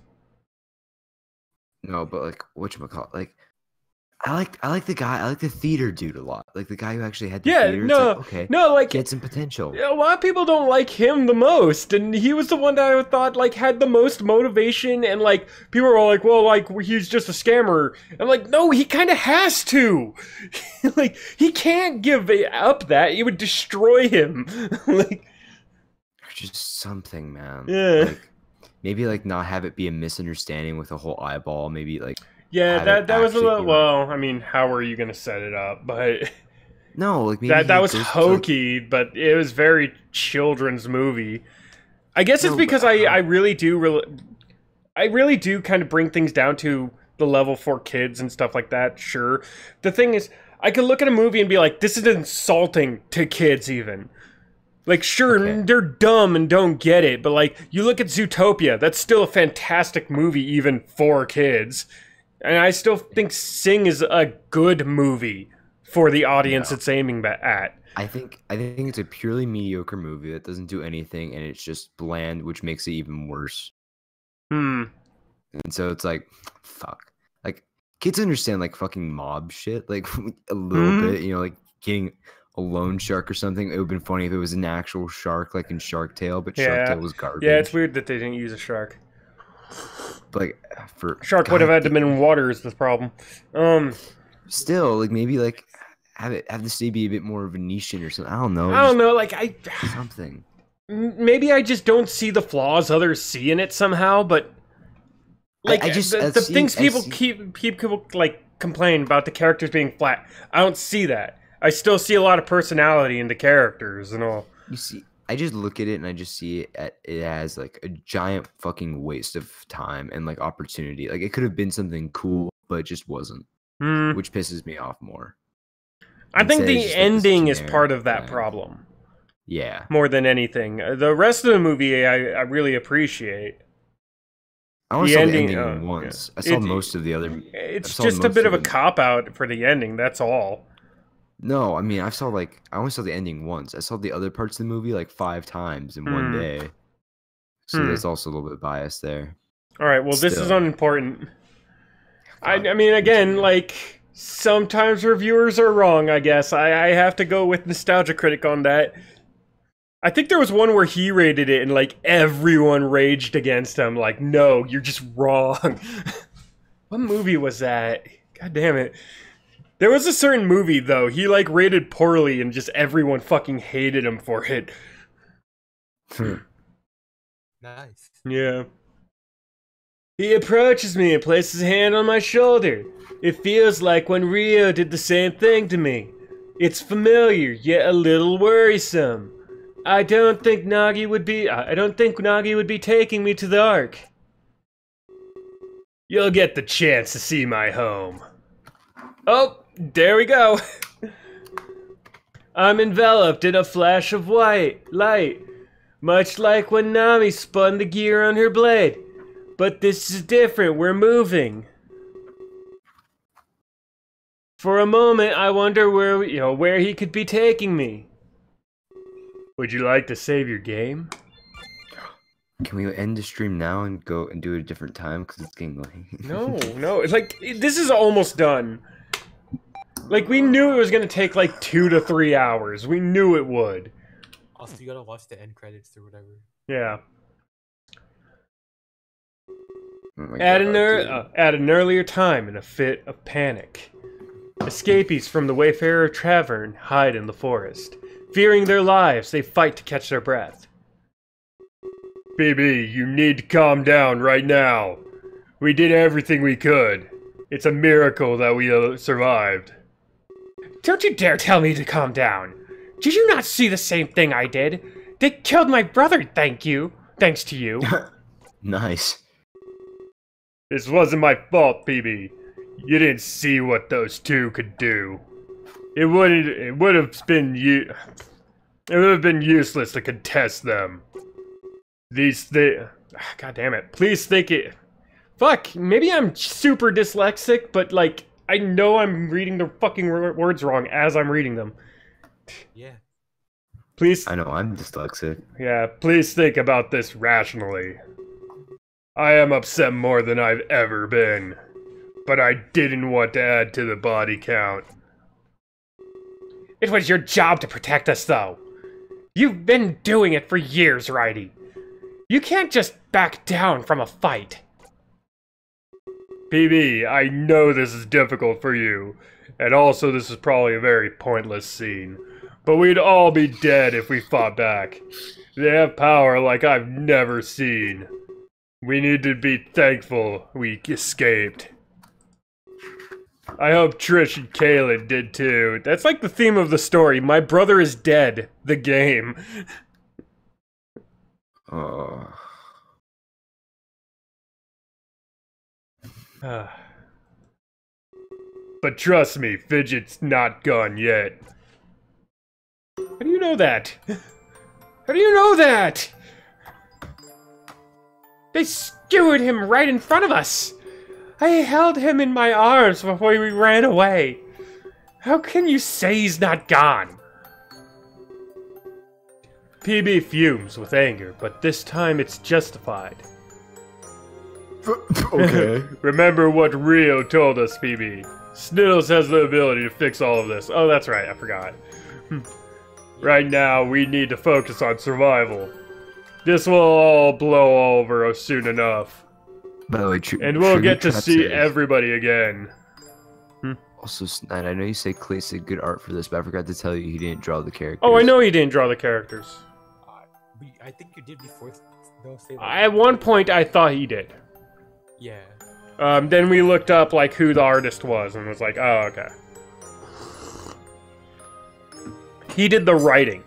Like, that's pretty much the only thing he did, and like, I guess the programming for the game aspect of it, like, he used... marks. Yeah, he used RPG Maker, but like, for the most part, he designed the game.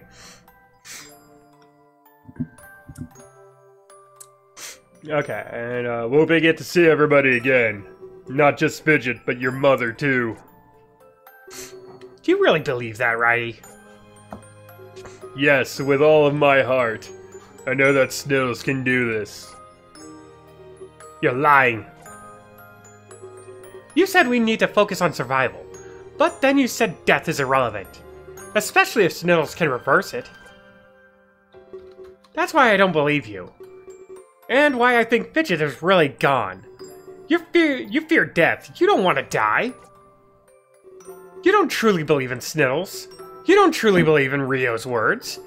There's a part of you that knows the truth. Righty clenches his fists, unsure of what to say. You're holding on to the false hope.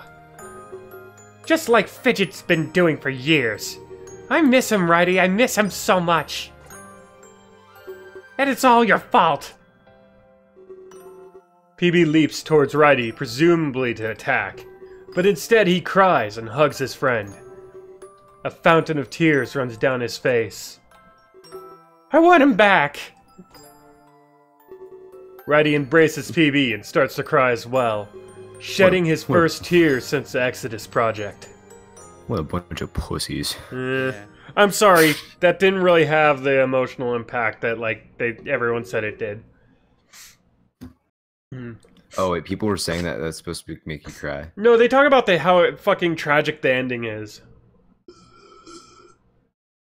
And all these like points where it's like, oh my god, it's so tear-jerking. I'm pretty sure that's part of it.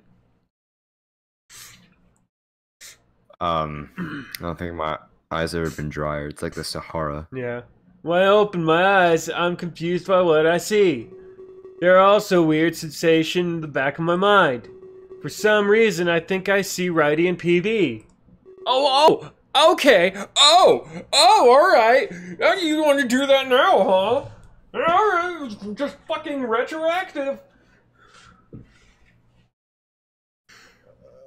What? They never did that at any other point. Wait, what did they do?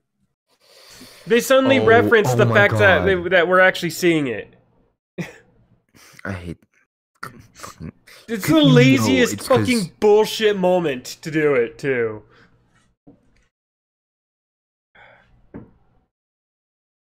He couldn't acknowledge it at any other point because it would have given it away. He wanted it to be some big twist. Now that they straight up said it, oh, now I have this strange sensation. This is so sad. It looks to play Despacito. God damn it.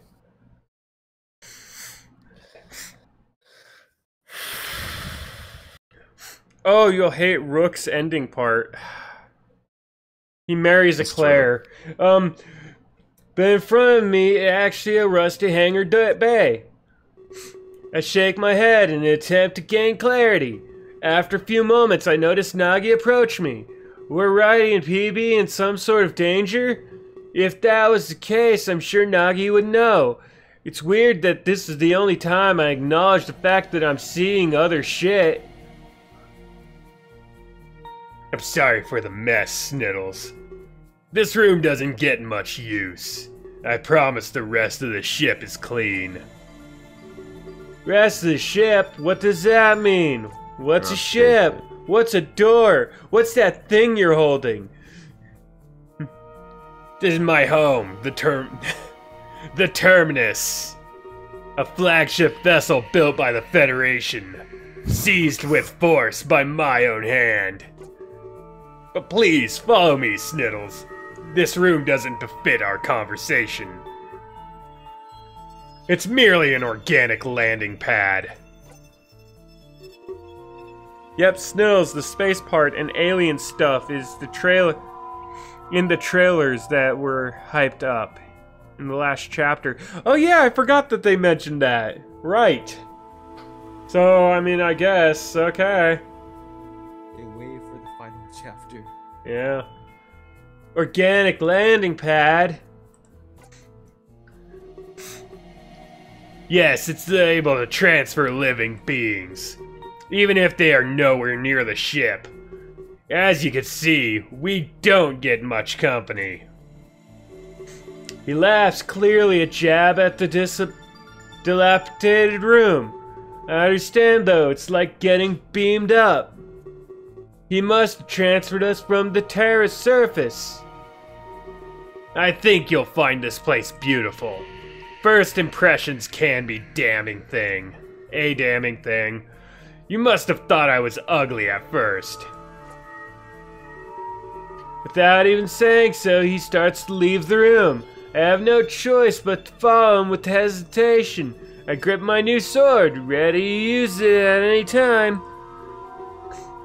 But when we exit, I see that it truly is beautiful. Would you like to save your game? We're almost there. We have to almost be there. Alright, if the game doesn't end in 10 minutes, I'm just gonna like leave voice chat and I'll just like type in chat on YouTube. That'll be fine. Everything is pristine. It's glossy and white. Several computer monitors display incomprehensible data. This technology is so advanced I can barely grasp it. The Federation must be eons ahead of Earth and Terra. I stare in awe as I walk toward Nagi. He walks fast. I don't want to get lost. I have to run to catch up, as his stride is much longer. I'm taking you to the bridge. I thought it would be more fitting. No doubt you have lots of questions. I heard what Father told you. But there's a lot more to it than that. Stories are rarely ever one-sided. We turn a few corners, and I do my best to catch up. Okay, what's up? She says, Jacob, please rejoin VC for the end credits for Rook Part. Okay, so I guess you two just stay in stream chat, and then I'll come in on my phone. Alright. It's just, it's getting way too late, and... It'll take way more than 10 minutes. Are you fucking kidding me? God damn it. Alright. I think we need to just, like, cut the chatting right now, and I just need to get through this. Alright. We turn a few corners, and I do my best to catch up. Nagi's demeanor is extremely different than I knew. What? I'll just switch now to my phone. I'll rejoin when it ends, and I'll talk to you guys on my phone. Alright. So, bye guys. For now, I guess. Okay. Nagi's demeanor is extremely different than I knew. I have some fright within me from our last meeting. A part of me fears that he might make a sudden move. But I don't blame you, Exodus. Wait, is it okay I call you that? I think it fits you better, to be honest. Father got to you first. It's a shame. Him and his people made a big impression. You're attached and less open-minded. I have flashbacks to the first time I visited Terra. Roddy got Tequila, Edamoin, and Conrad got to me. At that time, we sided with opposite parties. I even thought about this correlation in my mind. Know what would have been way more interesting? Is if that Keela that was with Righty was the actual Keela. That would have been way better, don't you think? But it couldn't be as simple as that. It implies there's no good or evil at play. Nagi attacked the Federation, he admitted this. And to top it all off, he tried to kill me. I have reasons for everything I've done. You sat through Father's story, Exodus. I hope you could do the same for mine. You're almost at the bridge. It won't be much longer now. We can end this without violence. We turn a few corners and I see a large door. It's like the entrance to the bridge of the ship. Nagi keeps walking and it opens upon his approach. It'll take way more than 10... Oh, I already fucking read that part, my bad. Quickly enter after him, hoping it doesn't close. I knew one thing for sure, this was where it ended. Would you like... Oh, you have reached the point of no return. You will no longer have the ability to save. Many scenes will start playing out in sequence. Ensure you have enough time to watch the finale. Oh man, okay, so it is gonna take a while. As soon as I enter, I see Nagi standing at a terminal. I don't know what he's doing, but he sure does. But he sure does. That's like the fucking thing I said about Eric Andre. Might take 30-40 minutes, so oof. Alright, cool. That's not as long as I thought. His fingers tap away at the touchscreen with expertise. After a moment, the windows seem to open. Actually, they fade into transparency. Welcome to the void of space in absolute black. Also that swirly thing there. Few speckles. Man, it's like Kirby drew this. It's littered with less stars than I expected. All that. It's kind of beautiful, isn't it? As long as you don't stop and read, decent pace, maybe 45 minutes-ish. Okay. This is the edge of our reality plane. You can see outside, but that's it. You don't have the technology to escape, nor the ability to see this far. You're the first Earthling to witness this. All those stars just out of reach. They're the Federation's core worlds. But what you're seeing is only a memory. They're so far away, this isn't accurate. The light is millions of years old. We've long since destroyed those worlds. Honestly, I'm a little conflicted. From here, they look amazing. But you can see their flaws up close. If I could only see them like this, I never would have destroyed them. They'd still glisten like this today.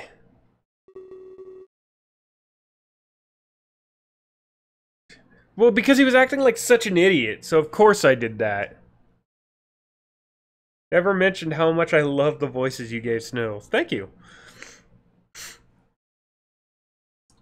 But every candle dims into nothingness, and there is also beauty in the darkness.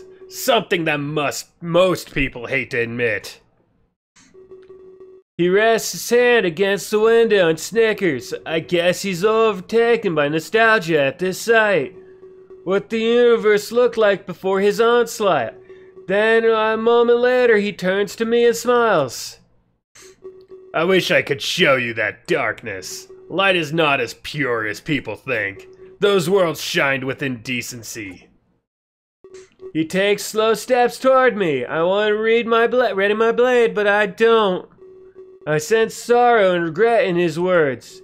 I wasn't going to attack me, I could tell. He wasn't going to attack me, I could tell. Who, Fuzzy Images or me? What? Oh, my bad. Oh, he's talking about Nagi. I hate thinking about the past. It stirs up rage within my soul. But do you share the same rage as me? We were supposed to create a perfect world, but it wouldn't really be our world.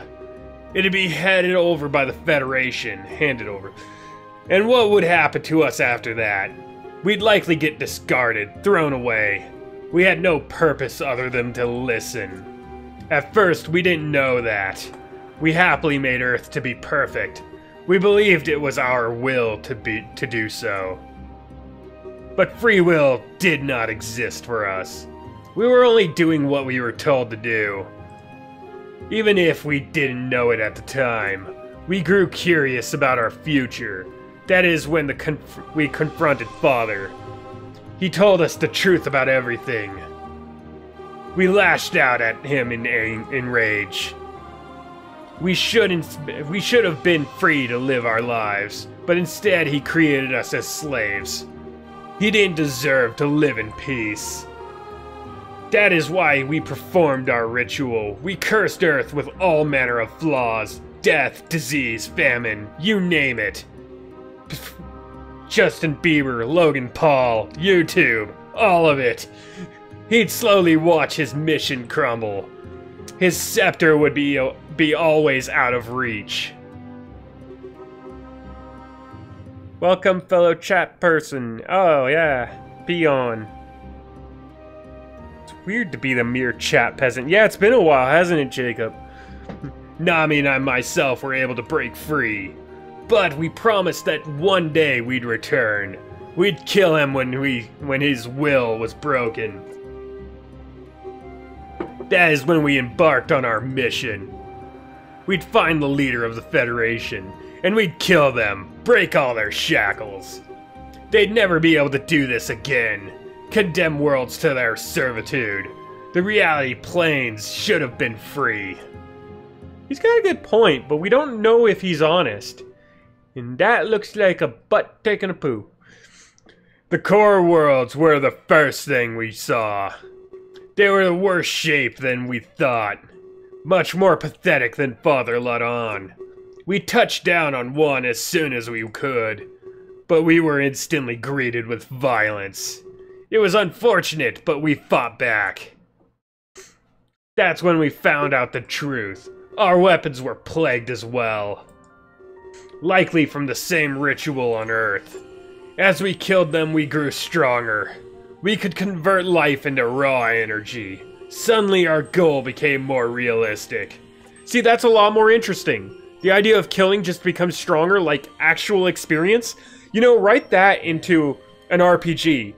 Like, the characters are constantly feeling stronger, no wondering why, and like, it's because the weapons they had, that they found, are actually like sucking souls and making it part of them. And then like, the horror as they find out. That's a good story.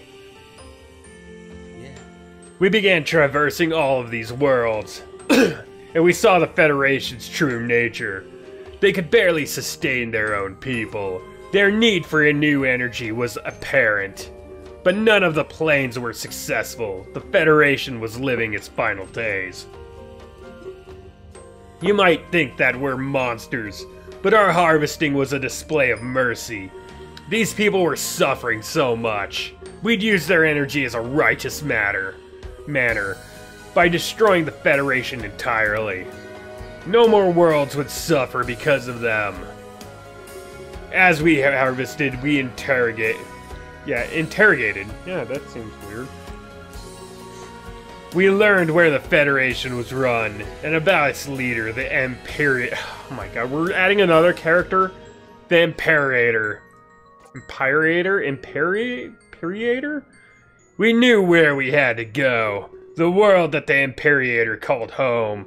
Only there could we end the Federation. But we saved it for the last Exodus. We wanted the Imperator to suffer too. Much like Father would be at the same time. He'd see his Federation fall apart. And when he lost all hope, he'd die. Then the universe would be truly free.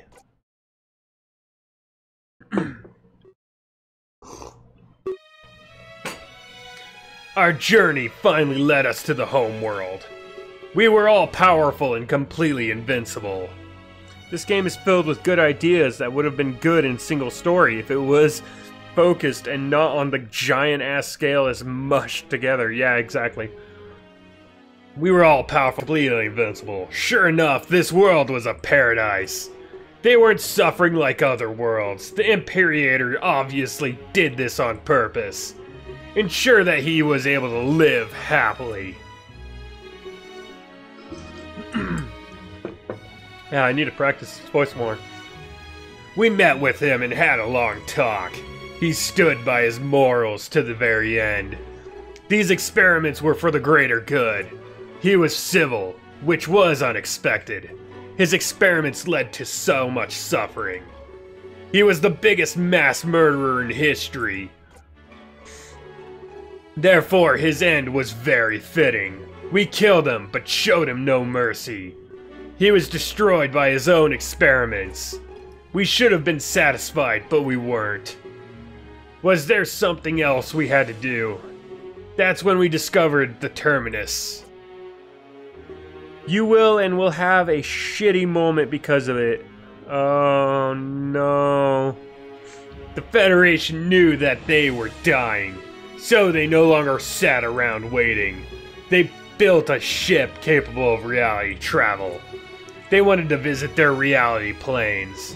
Rather than waiting for them to break free, we seized this ship without hesitation. That's when we realized what to do next. The Imperator was not the true creator. Something or someone made the Imperator. How many fucking creators are there? There's like a god of a god of a god of a god of a god going on here. Then they're gonna kill the Imperator creator and then realize, oh no, there must be a creator. Yeah. The Federation didn't spawn from nothing. This entire universe was likely created. And then who created that guy? Oh shit, and then who created that guy?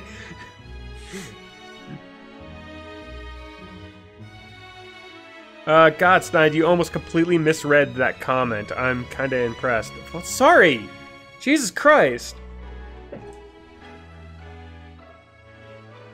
You will, and I will have a I will have a shitting morning because of it. My bad. Like, I'm jumping between screens here, and like, one's tiny, the other's big. The Federation didn't spawn from nothing, huh? I should just rush through this ending right now. Yeah, I'm trying. This entire universe was likely created, but what would hold us such power? We needed to continue our harvest, but now we could visit the reality planes. We were no longer limited to core worlds. The power we could gather was infinite, but we'd need every bit of it. We'd be breaking out of the universe. Reality planes were nothing to us anymore, and the Federation was insignificant. We need to find Xenu. There was an even greater target out there, so we did what we'd be doing forever. We started harvesting the reality planes. Our power grew with each successful harvest. That's when Terra piqued our interest. There seemed to be a massive power present, and not only that, it was rapidly growing.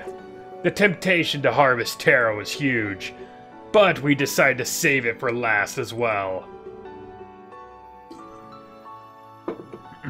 We let the power grow as long as we could. And grow you did, Exodus. Nami and I harvested the universe. And somehow your power rivaled that. It would definitely be enough to break free. That's when I decided to come to Terra. Nami was driven by her lust to kill Father. And who was I to get in her way? She had desire that was truly her own. She wasn't acting under any influence, so I let her do it, even if she died. Her final act would be her own choice. There is nothing more beautiful than that. I promised I would achieve our goal. That's why I destroyed the tavern. There'd be no need of it anymore. It was symbolic of Father's failure. His hope to see a connected universe. We had fun razing it to the ground. And that brings us to where we stand. On the cusp of a universal revolution. I want to find the all-creator Exodus.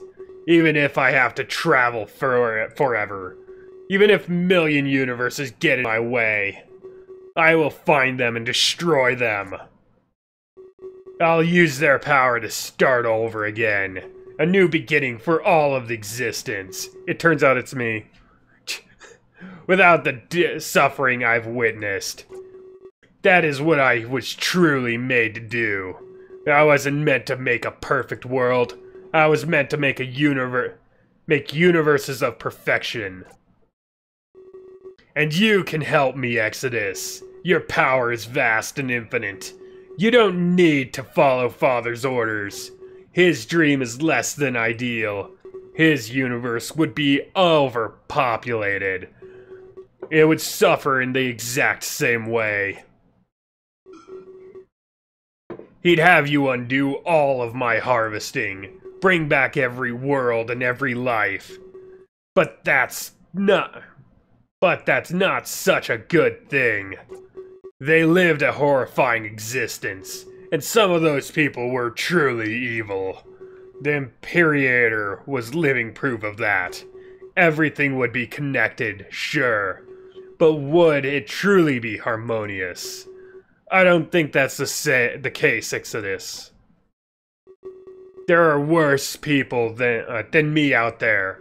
Father would give them free reign, all in the name of the connected universe. That's why we destroyed the tavern. There's another way to handle this, something that works for us both. Lend me your energy, Exodus. I'll use it to leave this universe. But I'll close off Earth and Terra.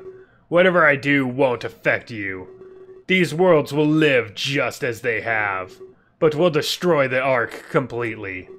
The worlds will be independent. There will be no more give and take. Terra can become a world of its own. It won't be connected to Earth anymore. Therefore, no more immigration. This will solve all of Terra's problems. Death will be permanent. Terra will be free. He really is Thanos. He really is. That's how the end ended. Like, Thanos Quest The End ended that way, where Thanos, like, destroyed everything.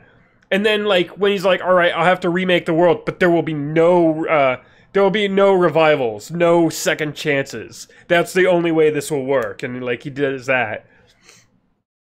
Furry BlazBlue Thanos made by Clace. Exactly. Oh, it's also BlazBlue, yeah. I tried playing through BlazBlue a few times, but, like, I kept getting the same endings and couldn't get the alternate ones. I essentially kept getting the ending where, like, the Void or whatever just destroyed everything and then restarted, like, the world. And I didn't know how to get anything else with any character. I know there was, like, fights you're supposed to lose, but I could never make that work. Okay. Death will be... Oh, whoop. It won't exist solely to hold energy. You can give the citizens true freedom. There's so much to take in. I have to stop and think. So, Nagi ended up destroying the entire Federation? But it was suffering, so he saw it as mercy? Now he wants to see who created the universe. The only way he can break out is with all of our power. Man, I'm good at re-expositioning. The universe held in the blades and my energy. But he's offering to leave Earth and Terra unharmed. Only if I can give up all of Vasquez's ideals. I've seen life on Terra, though. It's not good. Was the rest of the universe truly that bad? Would I be released as much suffering as he said? It seems that now this is the battle of pure ideals. On one hand, I could guarantee Earth and Terra's safety. If we closed ourselves off, there'd be no risk at all. A connected universe was risky, but the reward, great. Hold on. but the reward, great. It would also give us an opportunity to advance. There's no way I could decide this on my own, and I have to defeat Nagi to connect the universe.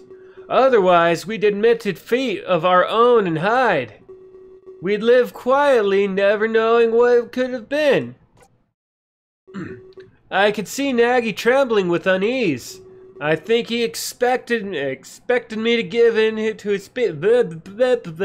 I think he expected me to give in to his speech. But there are so many voices in my head, I can't...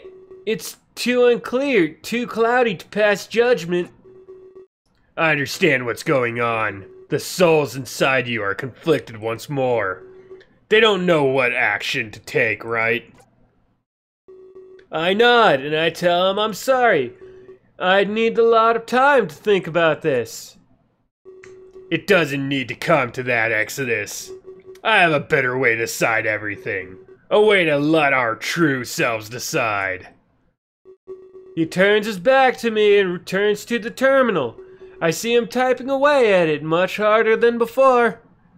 When is this shit going to end? I don't know. Eventually. I sense that he's trying to hide some frustration. Did he really expect to convince me so easily? After a while, he turns back toward me. The ship starts to move, pushing me back violently. I almost fall down, but grab onto the terminal.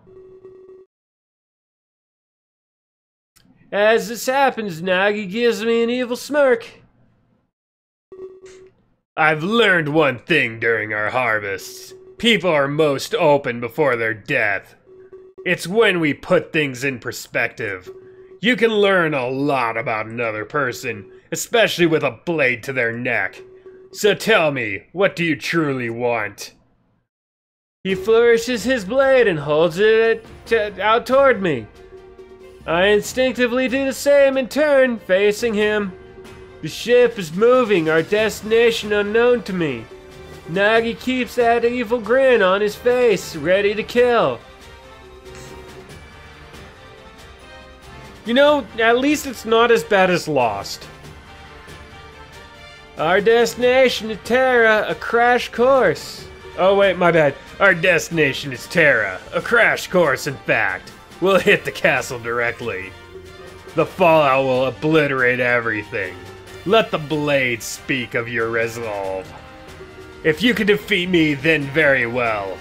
You will make Father's dream a reality. Okay. He wanted to talk this out and, like, offer me a chance, but he's like, alright, fuck it, let's just fight. Like, do you even give me the chance for a choice? True, Lost is so ass. I get the feeling, though, too, you guys are thinking a different Lost. But if you don't defeat me in time, we'll crash and you'll die. Then I can use your power for myself. He lunges toward me and attempts to strike me down. I meet his sword halfway, locking both of us in place. I gaze into his eyes. It seems we're of equal strength. The blades stay in deadlock, not choosing sides. Okay, we may be of equal strength, but we're not of equal skill. There's no fucking way. But there's a part of me that wants to defeat him. As it detects this desire, the gear on the blade spins. It gives me extra strength and I finally overpower him. But he dodges with ease, moving to the side. After a moment, he attacks once more in full force. I brace myself and hold out my blade in defense. Wow, that's amazing. Whoa, look at that. Man, it would be such shame if someone missed that action. Man, wow, you know, it would suck if this wasn't animated, you know? Damn, this is an epic battle. Likely this is the reaction to my spinning gear. Oh no, the energy is escaping. These blades were not meant to clash. Exodus, tame your gear immediately. I'll listen to him and I attack again. I needed this boost if I wanted to win. Holy crap, look at that. Oh wow, that was quite a flourish. Holy shit, did he really do that? Damn. Like, I've never seen fighting like this. White flashes as they clash at another time. But when it fades, I notice new stars glistening. A celestial light shows being born from the blade. Worlds long since harvested, finding new life. Don't be foolish. You'll undo all of our work. Then neither of us can achieve anything. He starts to take a defensive stance. He was afraid of our swords connecting it further. He dodges my attacks smoothly and with ease. I never thought such a man would display such grace. Wow, that's awesome. Whoa, holy shit. Did you see that? Part of me wants to stop the gear, but I don't.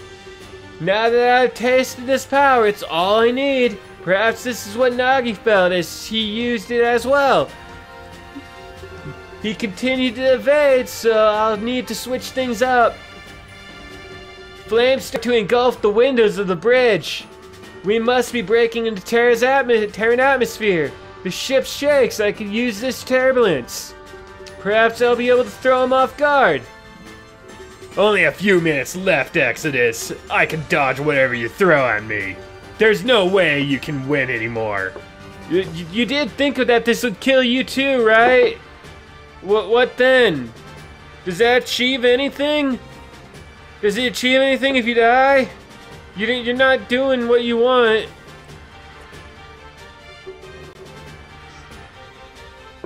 His baiting works and I attack full force, but this time I do my best to trick him. In the middle of a slash, I lose my balance. He thinks the shaking of the ship overtook me, but he was the one who got caught off guard. He tried using my momentary confusion to attack me, but like he did before, I dodge him with ease. I turn around and drive a sword through his back. I'm just imagining Snide Scribe with this giant Animu sword. Aha! Never gonna happen. Dot dot dot. Dot dot dot. He lets out a grunt and falls to his knees. He remains there, panting heavily. The floor fills with his blood, pitch black. He bows his head down as if admitting defeat. I take a few steps back, my blade left inside of him. If the puddle of blood on the floor grows in size, I watch on in awe, expecting him to pass out. Congratulations, Exodus. You've done it. You've proven how stupid you truly are. He laughs as he rises to his feet. It was all an act. He reaches behind himself and pulls out my blade. Now he has both swords, and he wasn't even hurt. For a moment, I regret underestimating him. I mean, he did mention he was immortal. We aren't so quick to hurt, Exodus. We are both born from world stones. I'm surprised you thought it was over. But now I hold both blades. Infinite power courses through my veins. There's no way you could hope to win this. He walks toward me and I retreat in fright. But eventually my back hits a wall. This is exactly like the ballroom incident. I look around and panic, trying to find a way out. Very edgy, much sword, very snide.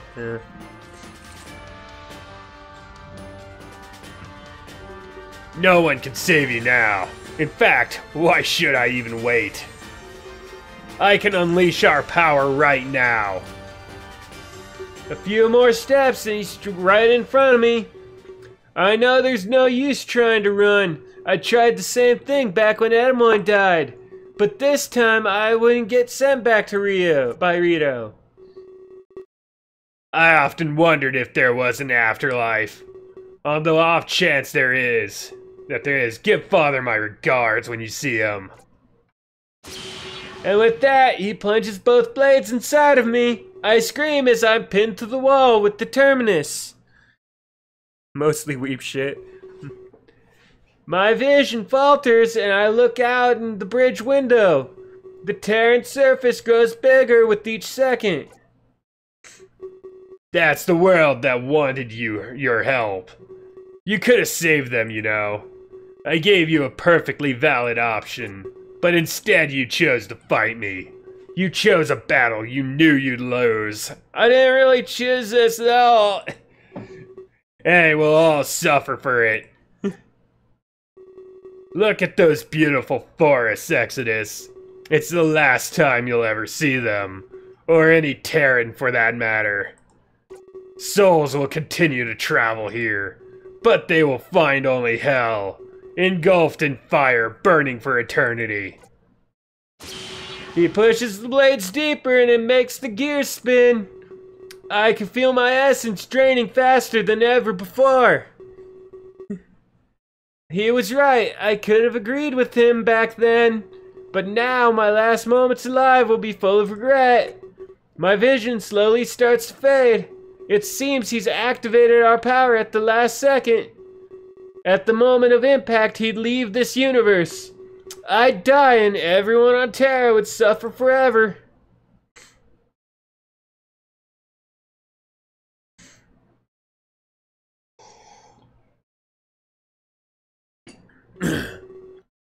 But just like the ballroom, it wasn't over yet. However, instead of fear, these events bring hope. Not so fast, Nagi. He quickly turns to address the intruder. He's caught off guard as oh, one second. As they've never met. But it's good to see a familiar face after this, and a part of me knows exactly what will happen next. Atron, do it now. Oh. While Nagi is confused, Ryo makes his move. He dashes towards me and pulls out one of the swords. Then he returns to the center of the bridge, smirking. He points the blade at Nagi, completely determined. So we finally meet. Velasquez creations together at last. He sure screwed up the first time around. You're the other one then. You foiled my plans in the ballroom. Brother, do you have a death wish? It just keeps going. Nagi turns to me and tries to take second blade, but before he can get to me, he's stopped. Going somewhere. I'm going somewhere. Atron quickly removes the other blade. I fall to the ground in a puddle of my own blood. But they have both swords, free to kill Nagi. They stand there, pointing both toward him.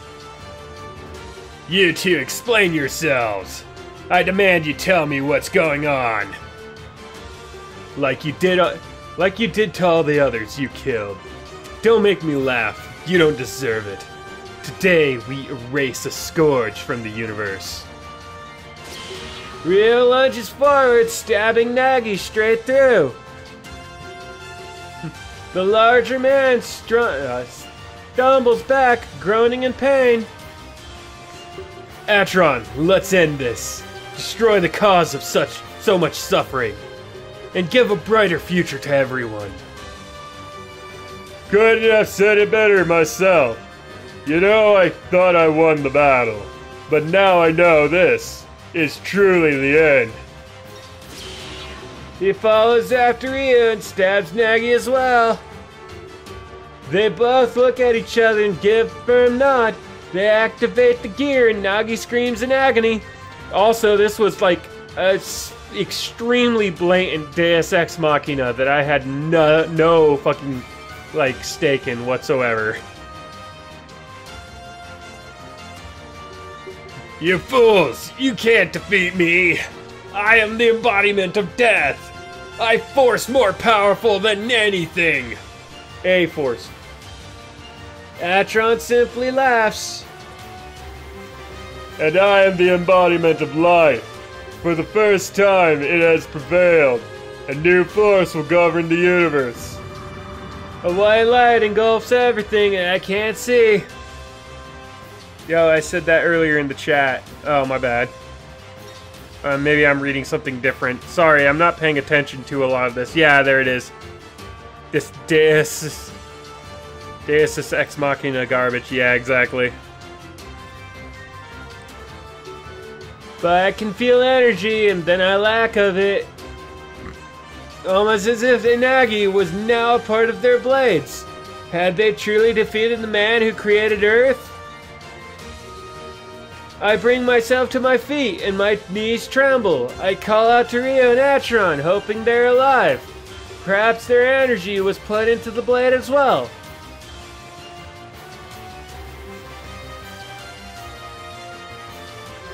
But when the light subsides, I see that's not the case. They both turn and face me wearing huge smiles. They had teamed up and done the unthinkable. They destroyed Nagi and ended this twisted journey. It's not over yet, Sniddles. It's time to unleash your power. Atron, just like we practiced. They turn and point both swords at me, but I sense no hostility within them. It was finally time to bring this to an end. The victory music sickens me. How the fuck? What how the fuck? What do you mean how the fuck? Or maybe Vasquez wasn't a dumbass. This is all could have been so easy, yeah. You don't understand this fucking ending? No, it makes perfect sense. Like, they spelled it out for us. You don't get it? I guess... Nah, I guess you just don't have enough Thetans. It was finally time to bring this all to an end. I lived out the purpose I was created for. I'll do this for everyone's freedom.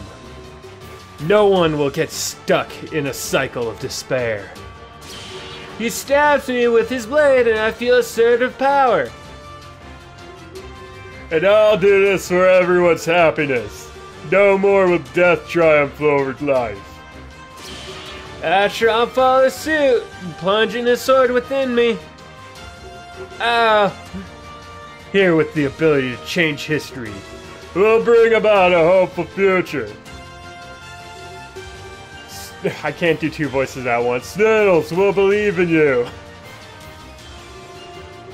They push the blades in deeper, but it doesn't hurt. Instead, I feel power like I've never felt before. It was time to change history, make things better. I looked deep inside, finding out how much power I had. With all of it, I'd create the best possible reality. One with bubblegum. But how much power did I have, and what could I do? This was a culmination of every action I ever took. Close off Earth and restore the worlds and open connections.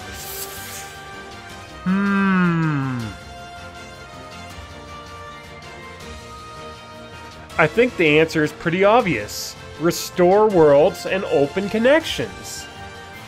Fuck the furry fandom so much for praising this game as creator. No amount of Sandy Cheeks or Winnie the Pooh porn can piss me off this much. I know! I fucking agree with you! God, this is like... Alright, I'm gonna give my final thoughts later. Don't hate the furry fandom, hate the game, yeah. Alright, let's restore the worlds, but... Hold on. Hold on. No, because fandoms love this game by a lizard, so fuck them. Yeah, alright, let's connect the worlds.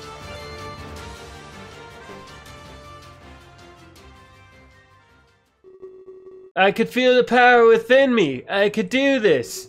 I'd unleash every life, every world within these blades. And I'd use the power within me to connect them. A shared universe, just like Vasquez had wanted. I nod at them as they plead for a better reality. The gears spin and everything fades to white. I close my eyes, embracing what's to come.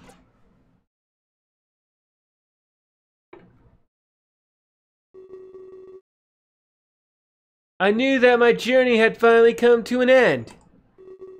And I also knew that I'd never open my eyes again. But when they did, they'd see the future I created.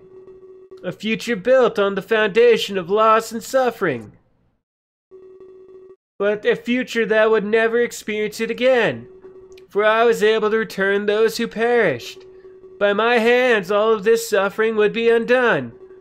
And the galactic community would unite and prosper.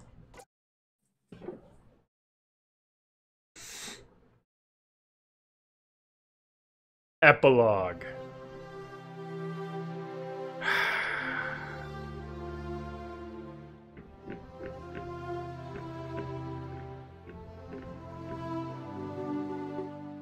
With the rewriting of history, Terra was different.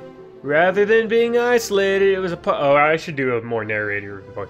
Terra was different. Rather than being isolated, it was part of a community. Reality planes no longer existed, and everyone was free. But this brought with it a host of new dangers as well.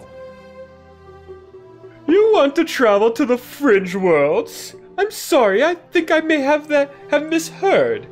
You know how dangerous they are, Edamine? I've kind of drifted away from the fandom, but I do appreciate it for what it has done to my life and in fucking depression. I don't know, like, I've seen a lot of good and bad in the fandom. I just don't like the schisms happening right now because of SJW garbage. Like, it gave me a place in the world and a lot of enjoyment and a lot of great friends, but unfortunately...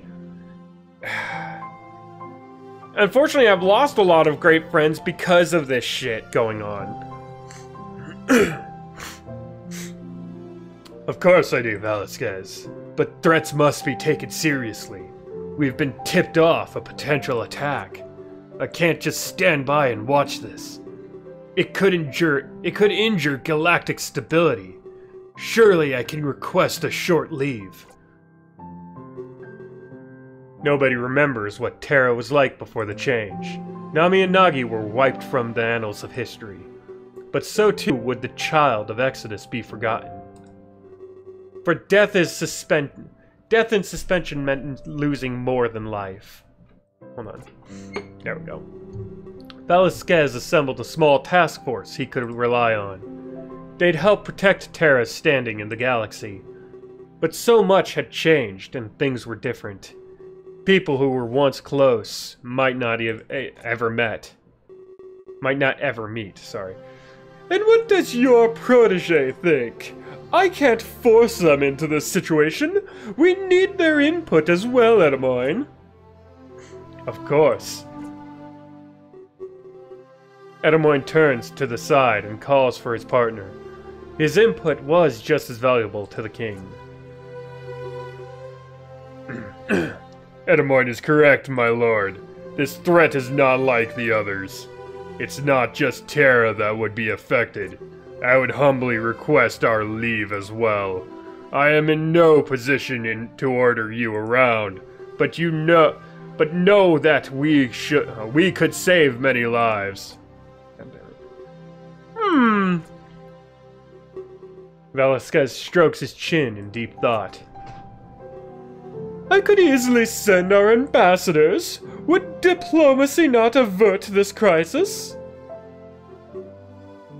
One of my friends found my Twitter and was like, "Oh, you're furry, huh? Yeah, cute." And never spoke of it again. Weird.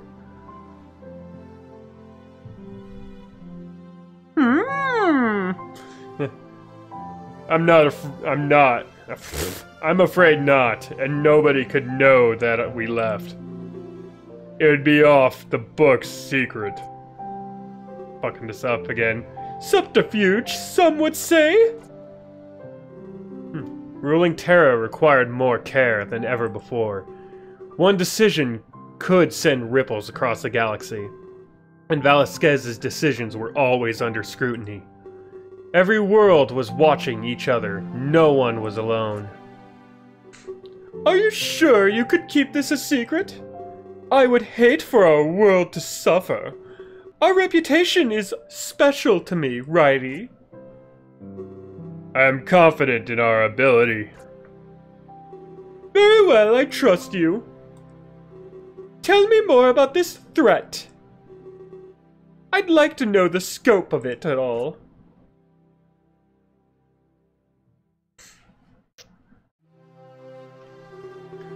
Velasquez and his task force focused on galactic issues. His ambassadors, however, handled things much smaller. They represented Terra in the Galactic Senate. Issues such as trade and immigration were their concern. They want to send us more refugees. Have we not already taken all we can? I don't know if I agree with this choice. But the people of Albay Prime need help. Their crisis is our opportunity, Dusk. This is where we can afford to barter. What do we need from them? Besides, won't we come off as greedy? Of course not, it's our decision. We'd be far from the first world to do it, and their local exports sell for a lot. Do you think a tithe would be acceptable? That's exactly what I was going for. Open doors to Albay Prime for a price. We sell their goods and our economy booms. We can't just offer our shelter for free. People would take advantage of us. Vasquez can have the final say. Very well, but you can't be forgetting. Our trip to the Senate is approaching. We need to handle this in a swift manner. Yeah, I heard you the first time. Yeah. I'm packing all of my stuff this next week. All my stuff. I thought I read that wrong for a second. All my stuff next week. I hope they like our ideas this time.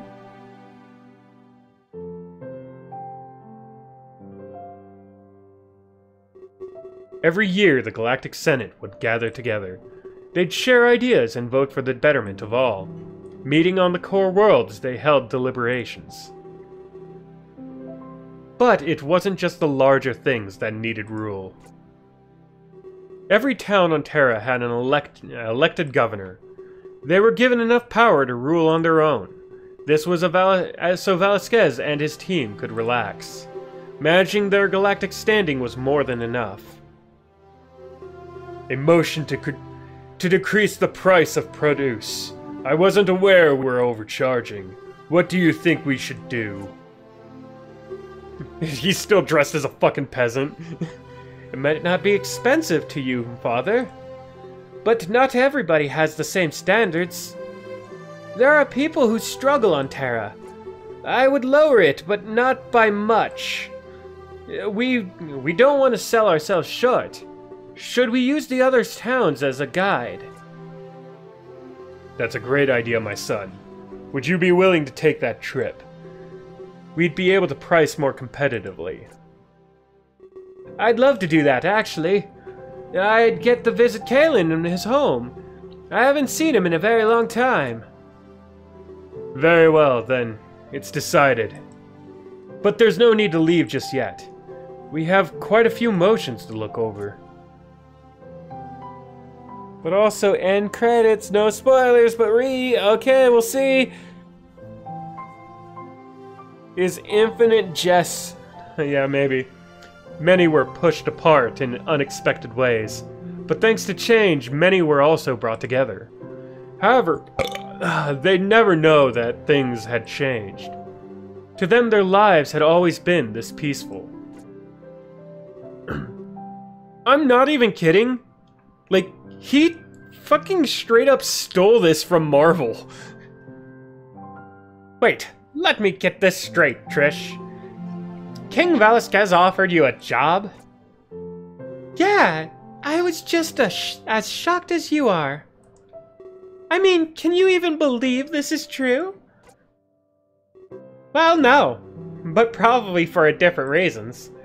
Are you going to accept his offer? Of course! A horse, of course. This is the best thing that's ever happened. I'll definitely get to perfect my art. And I'll make sure to advertise your tavern. Oh, there's no need for that.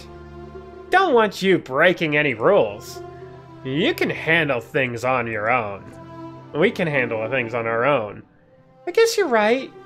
I did put up a now hiring sign, though. Figured you'd need some extra help.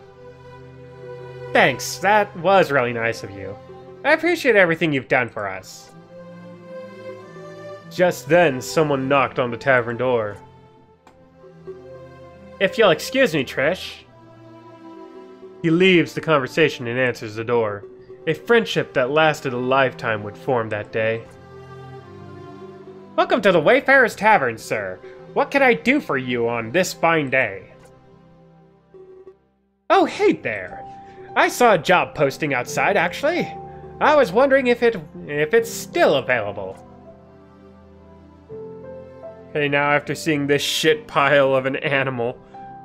What? Glowing ass horse rabbit donkey.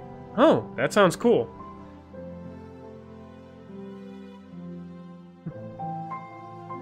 While others stayed in Raleigh, Cthulhu's land, others moved away. Terra was now a bustling world, full of opportunity. But even if there was distance, many remained united. Kabu, it's so good to see you again. I was just about to write you, actually. Can't believe you managed to surprise me. He hugs his friend, and they share a moment of joy. They didn't know why, but they became great friends.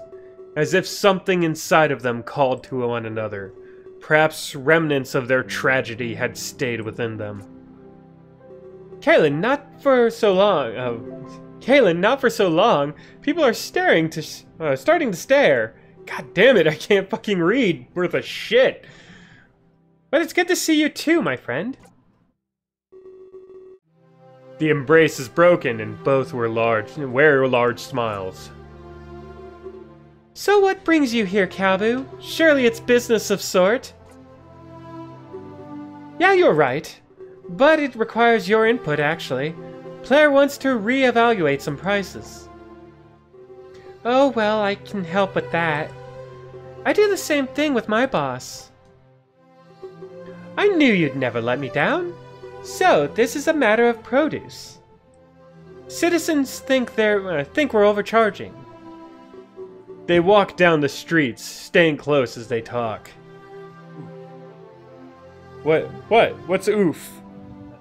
No, I didn't say oof, I said oof. Oh, okay. We were still close to the end. Oh, okay. Oh, that's definitely a tough one. That kind of stuff is a necessity. It's easy to charge more for that. We dealt with that a while ago too. But I think we settled at a nice price. At least the citizens seem to enjoy it. So much has changed, you know. Getting a new governor will do that. But he's been very popular with the people. Oh yeah, I keep forgetting. Your town elected a new leader. What did you say his name was again? It's Riley.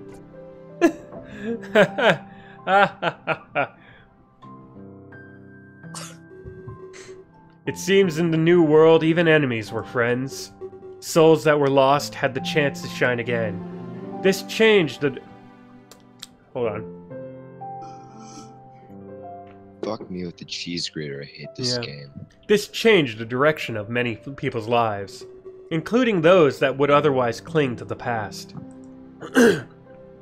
Wait, I actually did it correctly. Trish always told me that was wrong. I'm really confused now, PB. I guess we did have our differences. It's just cleaning glass, though. If you damage them, we can buy more. She did most of the damaging, actually. I wonder what the king saw in her. I guess she made good drinks or something. Maybe we'll never know. Vasquez's rule is mysterious ways. In mysterious ways. Just focus on the tavern, alright? Alright. So what do I do next? I mean, all the glass is clean now. I swept the floor and wiped the windows. You've done way too much, Fidget. Just relax and take a breather. I don't want you to turn yourself out. Burn yourself out. I'd like him to turn himself out. Just then another... Just then another visitor arrives at the tavern. We don't know how old he is. They gently knock on the door and Fidget smiles. I meant like turning people inside out. Like. Oh, no, as in turning tricks and whatnot, whatever. Home a little early today. Don't worry, I'll get it, PB. He runs to the door, leaving his brothers behind. As he opens it, the smiling face of his mother awaits. He leaps into her arms, and she softly kisses his cheek. It was an embrace that he never wanted to end. It seems that in this moment, everything was fine. Not just for Fidget, but for the galaxy as a whole. We don't even get to see their mother. Whatever, Nope. she's unimportant. Yeah. Can't be fucked to draw her. Yeah. Terra went on to live a long and prosperous life, and those who lived there were given happiness, the better future that they always deserved. Edamoin and Rydie went on to carry out their mission. They performed their honor with honor and stopped a massive threat. Feeling guilty, however, Velasquez came clean. He told the Galactic Senate what they had planned. Instead of punishing, however, they were rewarded. The Galactic Senate wanted to hire their services. Together they founded a new branch of government. Agents dedicated to covertly diffusing threats. They were also called assassins. No way. They would forever be remembered as the founders. Edamoin and Rydie became a vital part of the history. After their passing, they were used as a measure. Everyone aimed to do as much good in the galaxy as them. Dusk and Sam continued to serve as Terra's ambassadors. Their time was devoted to enhancing quality of life. Terra's standing in the galactic community was high. Happiness and peace were commonplace on this world. Eventually, they were asked to serve the core worlds. Over time, they came to rule the Galactic Senate. It was their job to rule over the annual deliberations. Henceforth, their ideas were never discarded again. Claire and Kabu continued to govern the town of Riley. It became known for its peaceful and affordable life. But as time passed, old age took the life of Claire. His son ran in the election and secured leadership, still looking like a peasant. He maintained the town his father worked to create, but in the end, he was able to make it better. Riley became a home for the more upper-class citizens, and then he kind of sold out, and it became a rich neighborhood, and all of a sudden they had to gentrify and kick all those poor, destitute people. A far cry from its more humble beginnings in poverty. Oh my god. We also have to do the Japanese part. Conrad was hired and began working at the tavern. He served out his days as a loyal denizen of Riley. He lived a small, happy life of complete peace. He'd never experienced the danger of battle again. Or, to begin with. PB, too, lived quite a life of happiness. Running the tavern with Conrad, they made a fortune. As Riley rose in rank, so too did their revenue. Eventually, it became the most luxurious bar in Terra. Trish served Velasquez, and who cares? Over time, with practice, she perfected her art. She was responsible for lots of tourism in Castle. Everybody was tastefully beautiful and conscientious. Whatever. She's not. We don't know jack shit about her. And to them, the castle gates remained forever open. Yeah. Kalen served with Riley for many years to come. But much like Claire, old age got the better of him. Running for office, Kalen succeeded his boss. Him and his best friend had both become governors. They promptly united both of their towns as one. In the future, they would be known as New Riley. Together, they led their home to prosperity. And they were remembered for many years to come. Fidget remained under the tutelage of his mother. She was considered one of the brightest minds of Terra. However, this time, the Exodus project never happened. She was not claimed, and they lived together in joy. She was responsible for many technological advances, and as they got old, she taught her son her ways. She did pass away, but Fidget was able to let go. He went on to continue her work and aid the galaxy. We all love you, Snells. Thank you. This is why I love Snide. Oh, wow. Man, that makes me feel warm and fuzzy. It was a harsh truth that nobody could live forever. This even rang true for the immortal King Velasquez. He was remembered as Terra's greatest leader, taught in every school for generations to come. In that, see, I gotta hand it to that. It's really teaching a lot of lessons on the temporary nature of life. In that sense, maybe he was immortal. The annals of time never forgot such a man. Terra went on to experience an internal peace. They lived forever in harmony with the galaxy.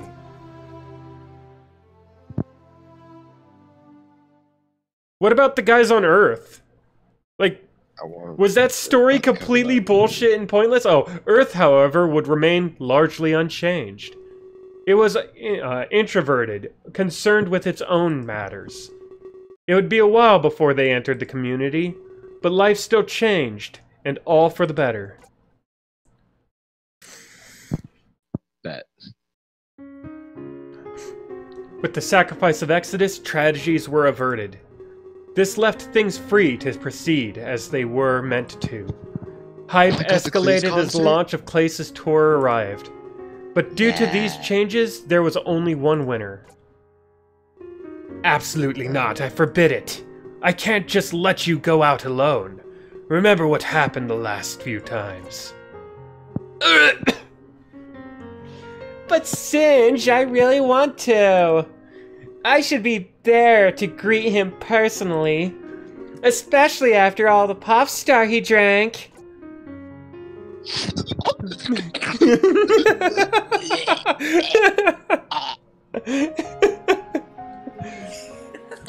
You'll have plenty of time to meet him.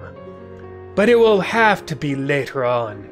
Rook and Jade will be picking him up. He's not wearing pants. Like, he clearly is not wearing anything down there.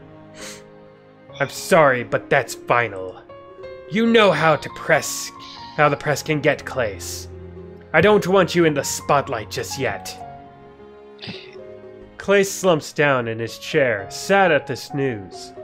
In his mind, he should greet the contest winners. After all, this entire thing was his idea. Fine. But you should let them take the limo. At least do that for me, alright? Otherwise, it'll be boring for him. That's just crop TF. Yeah, it is. Or extremely short shorts. Extremely, like G-string short shorts. But like his tail is here, his hips are like up here, like there's no way he's wearing anything. I don't think you heard me properly. We must avoid undue attention. We'll save it all for the tour launch.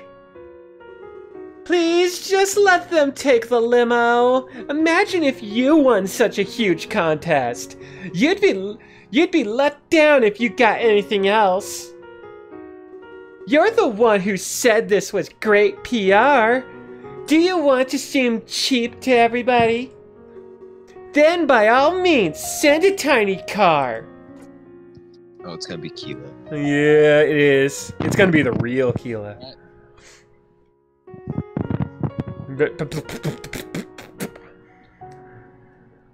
I will get to the guys on Earth. Oh, okay. Yeah. I'm trying to read you guys at the same time. Singe groans, resting his face in his hands. You're making a lot of noise. I'm gonna go to bed. I'm sorry, man. I'm not saying it like that. No, I mean, I have to go sleep. Alright. Well, it was good having you, regardless. Yeah, deep shit. I'm sorry you're gonna miss it, because I was hoping you'd be around. Like, I thought it'd be shorter. Yeah. As always. Alright, later. What, you missed the best part. Oh. I mean, I tried to start it earlier, but he couldn't be here for it, so I postponed the stream a little. Yeah. Damn it. Like, if I started it at the time I planned to, Yeah. Fine, I'll give them the limo. But I'm not doing this happily. At least let the record show that. Do most of these characters not wear pants? No, plenty of them I'm sure wear pants. They just never wear shirts. Yeah, but you don't do anything happily. So this is just typical Singe, right? An awkward silence ensues before they start laughing. But seriously, let's focus here. You should probably tell Inumi what's up. He loves hanging out in that limo, right? Yeah, I'll do it. He'll be so happy you go along. Who was the contestant winner again? His name is Keela. If Singe can be shirtless, then Clace can have no pants. Alright, fine. Fine, whatever.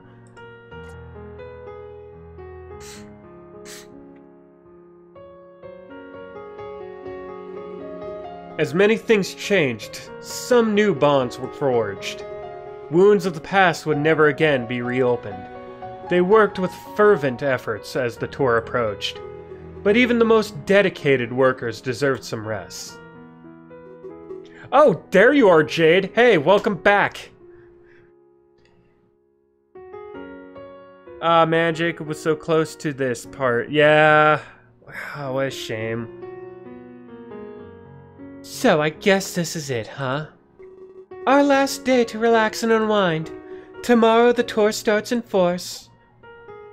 Yeah, you said it, Jade. I wish we had more time to relax. Things are going to get pretty busy. It won't be that bad in the end. Traveling the world is fun in Prospect. You know, we get to do it together.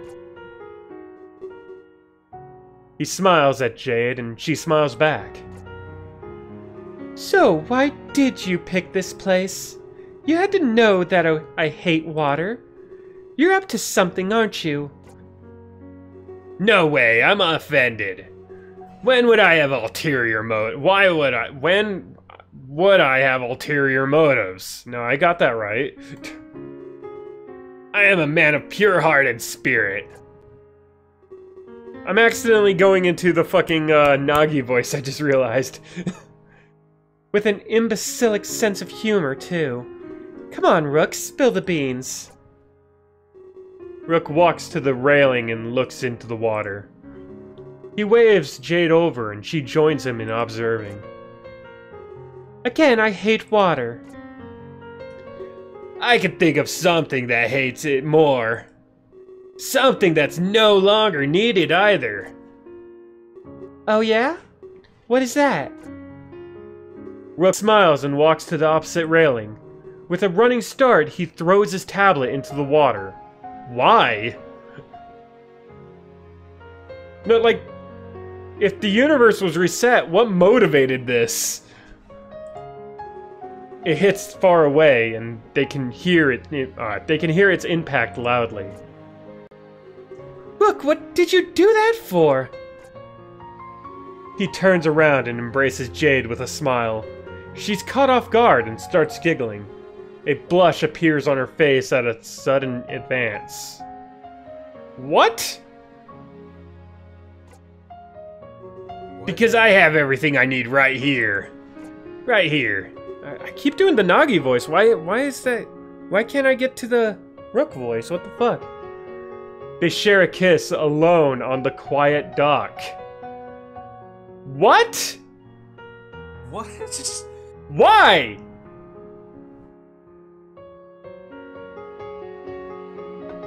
What about Eclair? Like, he abandoned Eclair because of the tablet and his boss dying and all of that, and he couldn't let go. Why? Yeah, this would have been good to have Jacob. Damn it! I don't know where this came from. Their only witness, the slowly setting sun. It brings with it the end of a special day. and the beginning of something even more special. And they fuck. Yes, they do. Though history was changed, many things stayed the same. This rang true with the guitarist Shock and Rocker. They were relaxing backstage while dusting off rewards, and living with the hope that they might get more. So are you ready for the big show? I've been practicing over time now. Lots of critics to impress this time. Yeah, I suppose I'm ready. But I don't care about the critics. They take the fun out of everything. I play because it's my passion, Shock. I don't do it to get evaluated. To me, the music brings happiness. Are you calling me vain or something? I play to impress the entire world. Not everybody is as talented as we are. Of course not. You're not vain. Some people like that kind of validation. I just like staying in the shadows. And I'm grateful to having this chance. He cracks open a pop star and starts chugging. You know, I just realized this game only has 2 endings. That means none of the choices mattered except for the last one, which determined how the realities were remade.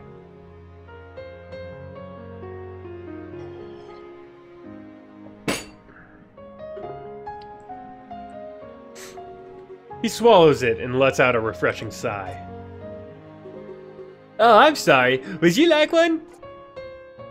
No thanks. I quit a while back now.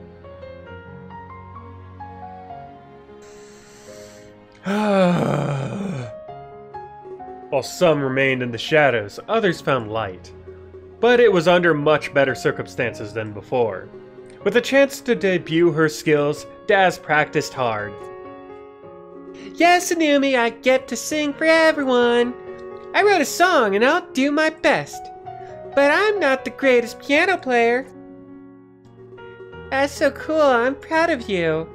You know, people call my brother stubborn. But he fights for things that help others.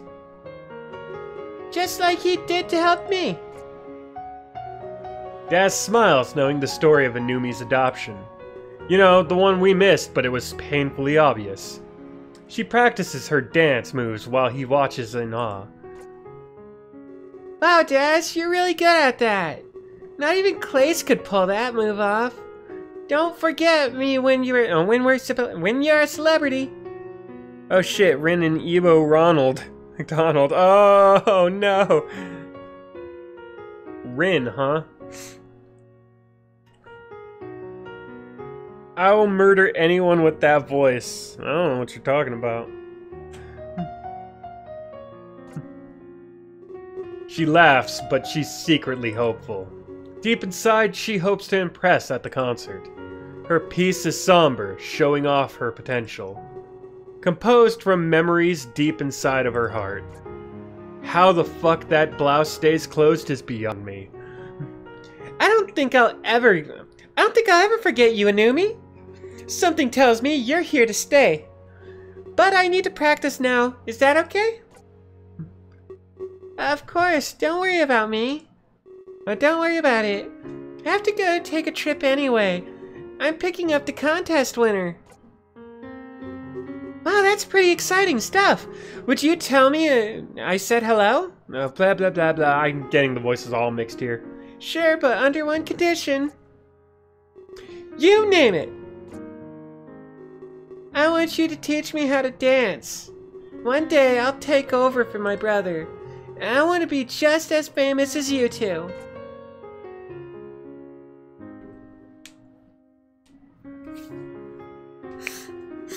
Also, he's a cub. Oh. I mean, who knows how young either? I mean, fucking, is he 5, 13, 17? A 25-year-old diaper for a cub? I don't know. The future of many were headed in uncertain directions. However, some were left to embrace their destiny. Some were left in... Oh, sorry. Arriving in Tokyo, they wanted to protect everyone. But they knew not what grand fate awaited them. Fukumoto here, live from Tokyo. Breaking news, folks. A new visitor. The CEO of Armstrong Incorporated. I thank you so much for giving us your time. The viewers will have lots of questions, especially about the nature of your visit. Unfortunately, it's a secret. You understand what business is like. But nobody should fear for their safety. Words of wisdom, if I ever heard them. Tell us, Atron, about your situation. You were thrust into leadership so fast. Do you have anything to say about that? The viewers wondering about this inheritance. That and the disappearance of your family. He pushes the microphone towards Atron's face. Atron pulls back, clearly feeling violated. No comment, I'm afraid. There is far too much speculation. I'm just focusing on performing admirably. What are you talking about? Finally a normal-looking person in this fucking game. This? No! He is not normal-looking! As mysterious as ever, I say. Very well, I certainly trust you. Armstrong has done so much good. America is much safer in your hands. And soon, maybe Japan will be too. Well, except for those atom bombs, right? We'll await a more formal announcement. Atron nods and smiles, happily that he backed off. He wasn't about to reveal the reason he was in Tokyo. It was something he'd announced at a later date. However, he knew Japan would love what he had to say.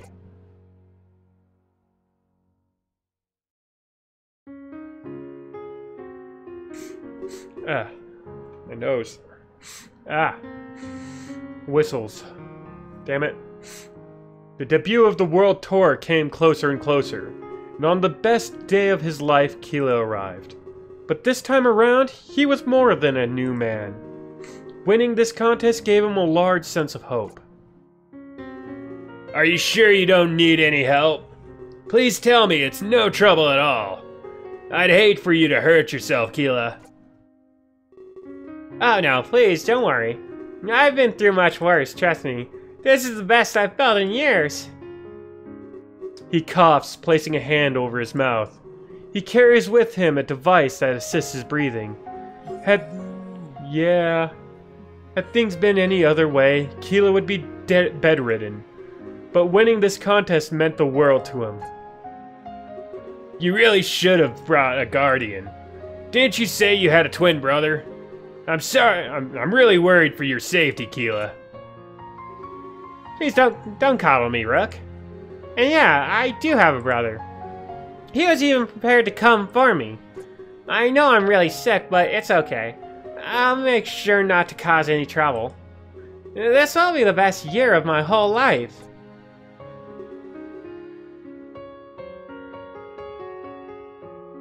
Oh yeah! I think there was a problem, actually, because I think there was, like, at the beginning, they said there was a controversy because there wasn't supposed to be two winners.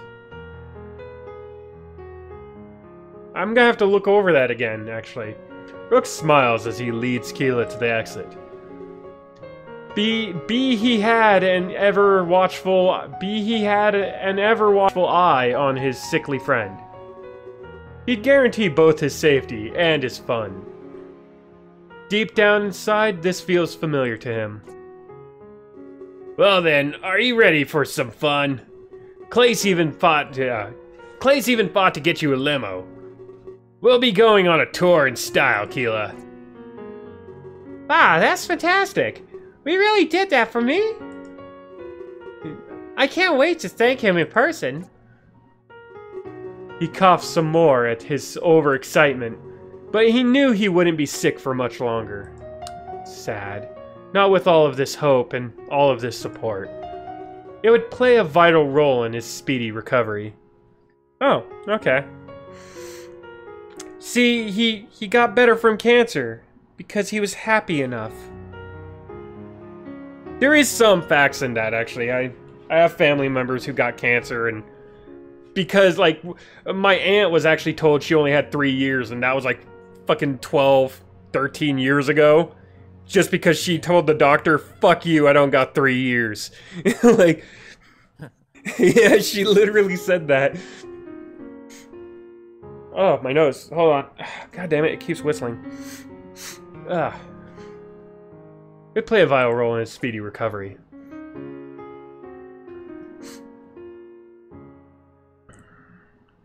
Oh man, that sucks. Sorry to hear that.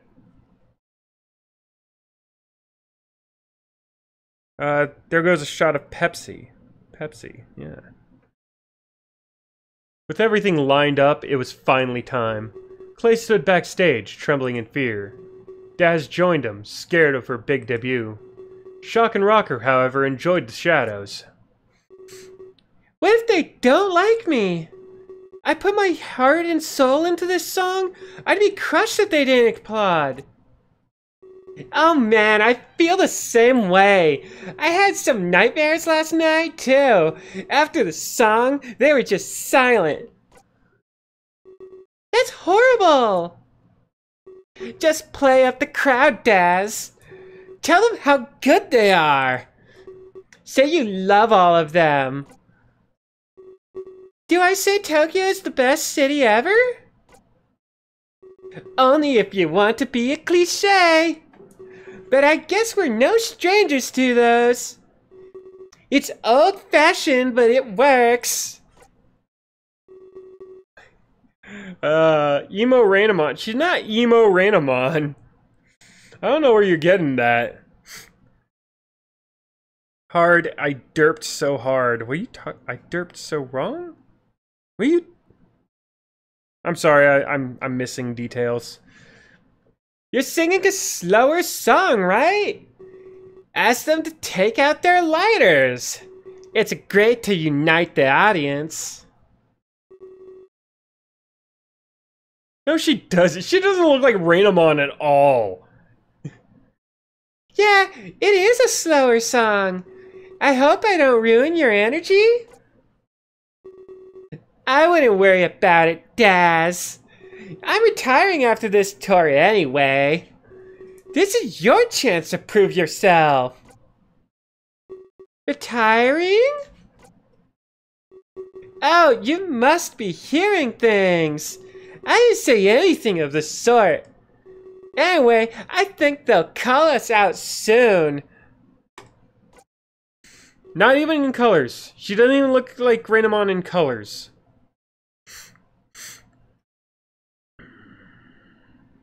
Holler Yang. Oh, Yang, I don't know about that either. I'm so nervous? Clace places his hand on Daz's shoulder. He recalls when he was in her exact situation, but in the end, everything worked out. He'd laugh at this anxiety when it was over. Listen, Daz, everything will be fine. I've heard your voice, it's beautiful. Now let's go sing our hearts out.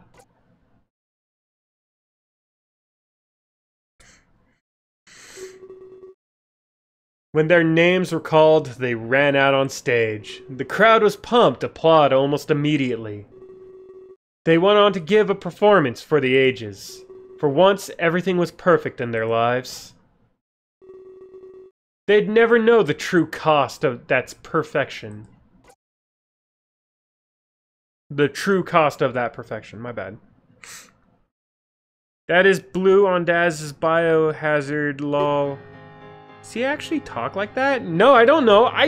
Okay, I've heard Clace in one video. I'm just saying this character looks so gay that I'm making it as gay as I can. The world tour went on to laugh with Big Bang. It was talked about for years to come, breaking records. But true to his word, Clace retired when it was over. However, he still remained in the industry he loved, making video games. He continued to tour with Daz as she performed, all while teaching his brother Anumi how to sing. With Daz's dancing lessons, he was sure to succeed. Singe went on to manage idols for the rest of his days. After Clace, it was Daz, and it never ended. He was devoted to the business well into his old age. However, one day that old age got the better of him. I do like that it's... Okay, one thing I will give Clace credit for, he's making the point that every story ends. It's one thing a lot of people forget about as it's like right off into the sunset all happy. Like, you don't think about the rest of the story, and like, he's doing a good job at like going, you know, like they made all these impacts, eventually they died. That's kind of nature for you. Eventually things come to an end. This was their story. That was all of their story, and this is where it's going from there.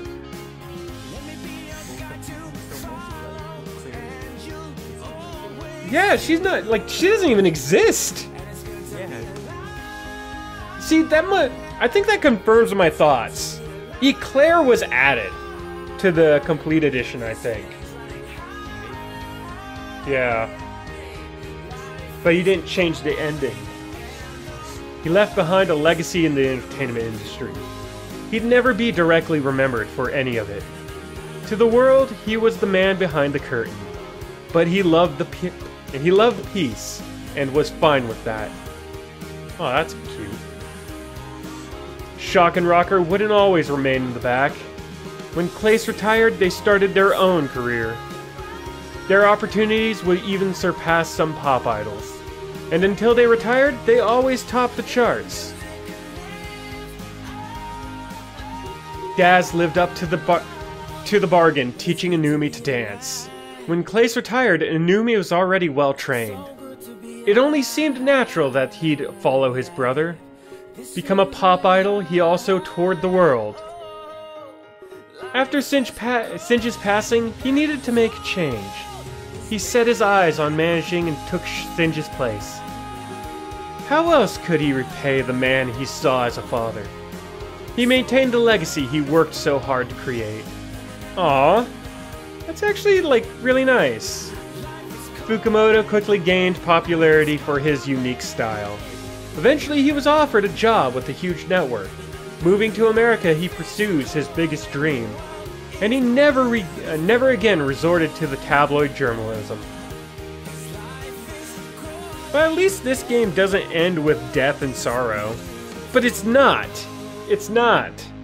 I'm not saying it's sad that, like, they eventually die. That's a part of it. It's basically saying they achieved what they wanted. They made an impact and, you know, passed peacefully kind of thing.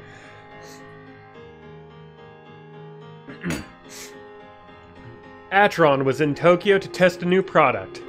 It was a way to subdue without any chance of harm. Armstrong Incorporated became enforcers of peace. And they would never again use death as a tool. Why do you have to come to Japan to do that? To test a new product to subdue people. He was applauded for the peace he gave Earth. But as most do, he set his sights even higher. One night, fate took him in a drastically new direction. And from that day on, he was never seen again. Whoa. What? Wait, like, so did he still rule the Ark? Rook and Jade's love blossomed as they toured the world. Each new stop brought several romantic hotspots. They served Singe loyally until his fateful passing. God damn it. After that, they wed into a life of peace. And Eclair didn't exist.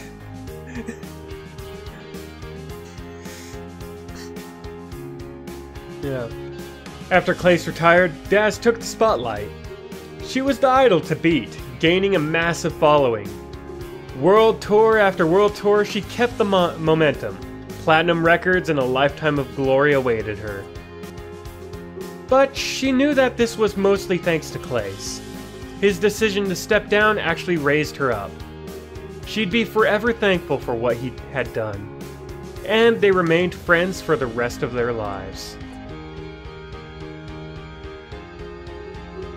And we never find out what happened to Claire and Atron, but let's give the ending for this fucking reporter dude. Yeah, Keela's hope was renewed, and he was as happy as ever. Blah, blah, blah, blah. After the tour ended, he remained friends with everyone. He beat his illness and lived a long and happy life. Him and his brother Eddie were henceforth inseparable. They found several charity organizations together. No one would have to suffer like Keela did. At least, that was their end goal in life. And over time, they helped find many cures. Wow. Damn. I'm amazed the contest did that for them. Did they write them that check as well? Earth would remain isolated for a long time to come.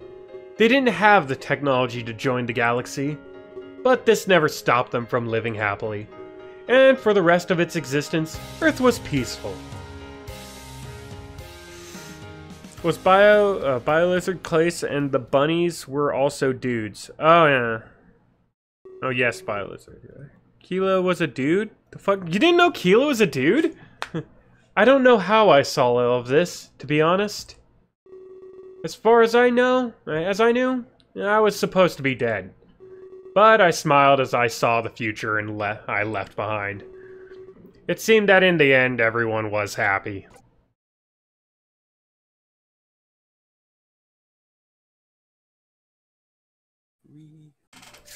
I'll give it this! That was a good ending! Okay, but I mean, aside from what happened to fucking Claire, and, like, with Jade and Rook, because that's confusing bullshit, I kinda like the ending and the way it was told. okay, Snide, but Trav says watch the ending credits. Okay. Main theme by Fox Amor. Let's see if I recognize any of these backgrounds by Dreams Time.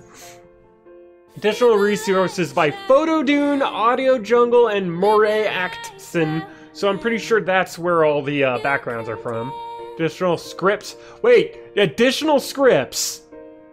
2, 3, 4, 5, 6. There were 6 writers on this. Cast of characters. Conrad belongs to Kane Oren. Atron belongs to Chris Warhol. Fukumoto belongs to Jean-Luc Dylan Crawford. Kalen belongs to Malzahar Berthenton. Adameline belongs to William Robertson. Inumi belongs to Michelle Gang. Kabu belongs to Rufus Carlson. Keela belongs to Eddie Regula. Good nod there with Eddie. Ladio belongs to Redison. Yeah, look at all these names. So, like, did he not get permission for these? Rayo belongs to Rio. Yeah, like, I don't know if he got permission for all of these. Like, I think he did that afterwards. And got permission for some of them. Rook belongs to Mac Rook Sauter. Sam belongs to Lance Elliott. Dusk belongs to Rian Rinks. Like, I get it, too. Like, I wouldn't mind it, like, being, like, seen in a game or anything if someone, like, just put me into something. But if I'm a main character and it's being passed as, like, I'm a part of that, I'd be pissed. One of the characters will live on forever. It was also everybody who had feedback to the game would do. Oh shit! I lastly want to thank the players. Support continue. Fuck! This game is dedicated to all of you. I missed some important details there. I think.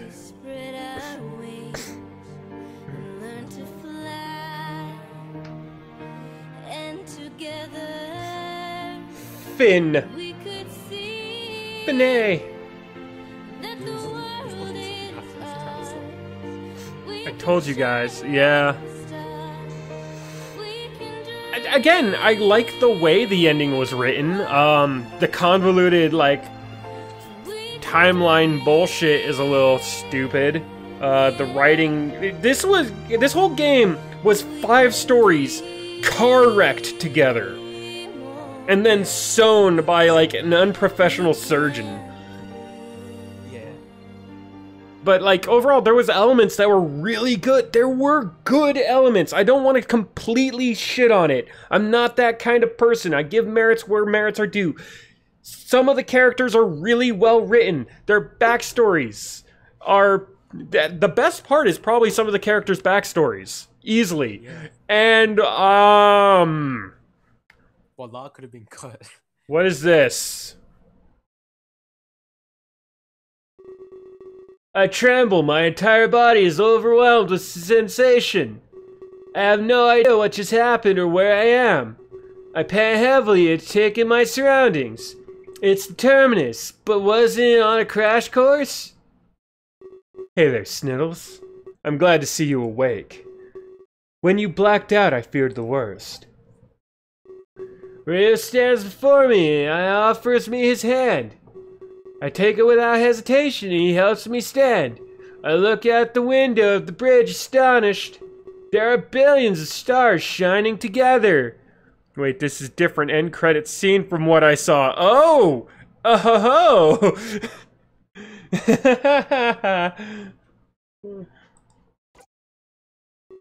Look at all of those worlds, Sniddles. It was you who gave them life again. Huh, I guess it's a different form of the first version. Either that or I got the good ending, I guess. No, because Trav said she got all endings. So they got the good one. Yeah, I guess so. Yeah. It was you who gave them life again, connected to live in harmony forever. He smiles as we walk towards the window. I press my hand against it, looking at what I did. So I got... Nice, yeah.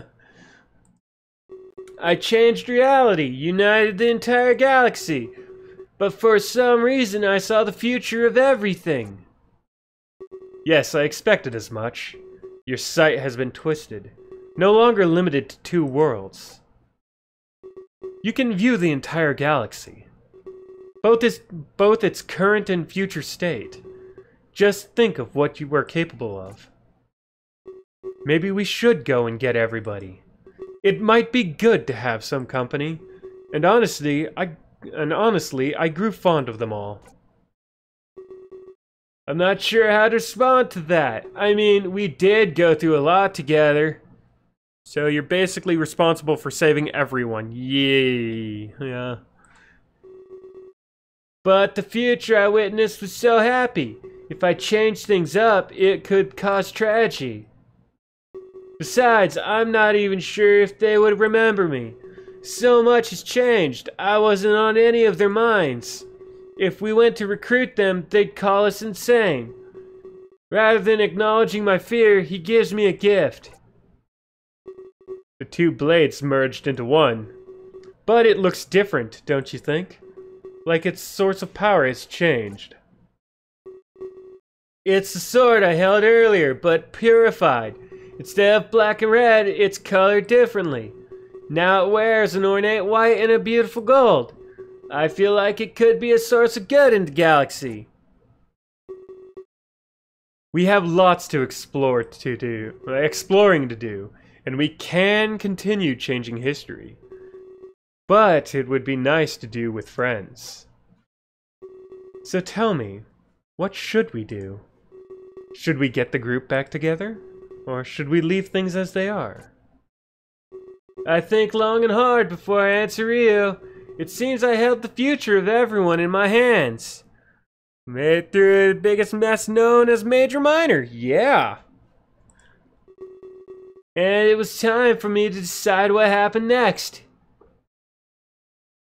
Oh, what kind of future will...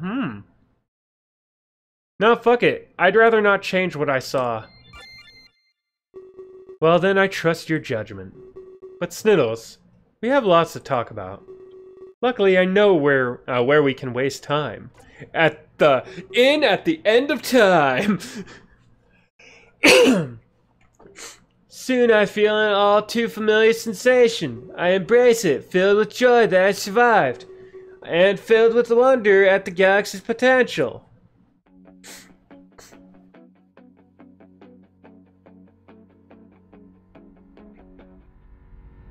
Boom. Yeah! You know what? I'll give it. That was a fairly decent ending. I mean, overall, like, okay, I told them the merits. I mentioned the downsides. Like, I would have to really go over everything and study it and, like, collect my thoughts. But what do I rate this game? I give it a 2 out of 8 overall. It's just not worth the time. It's way too long-winded, the writing's a mess, the story is just incomprehensible. There is some minor glistening little nuggets in there, but they are not enough to make this good or a very tangible experience.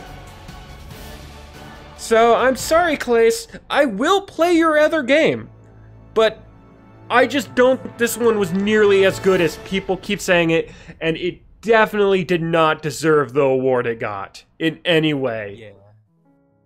So everyone, I hope you enjoyed that little ride.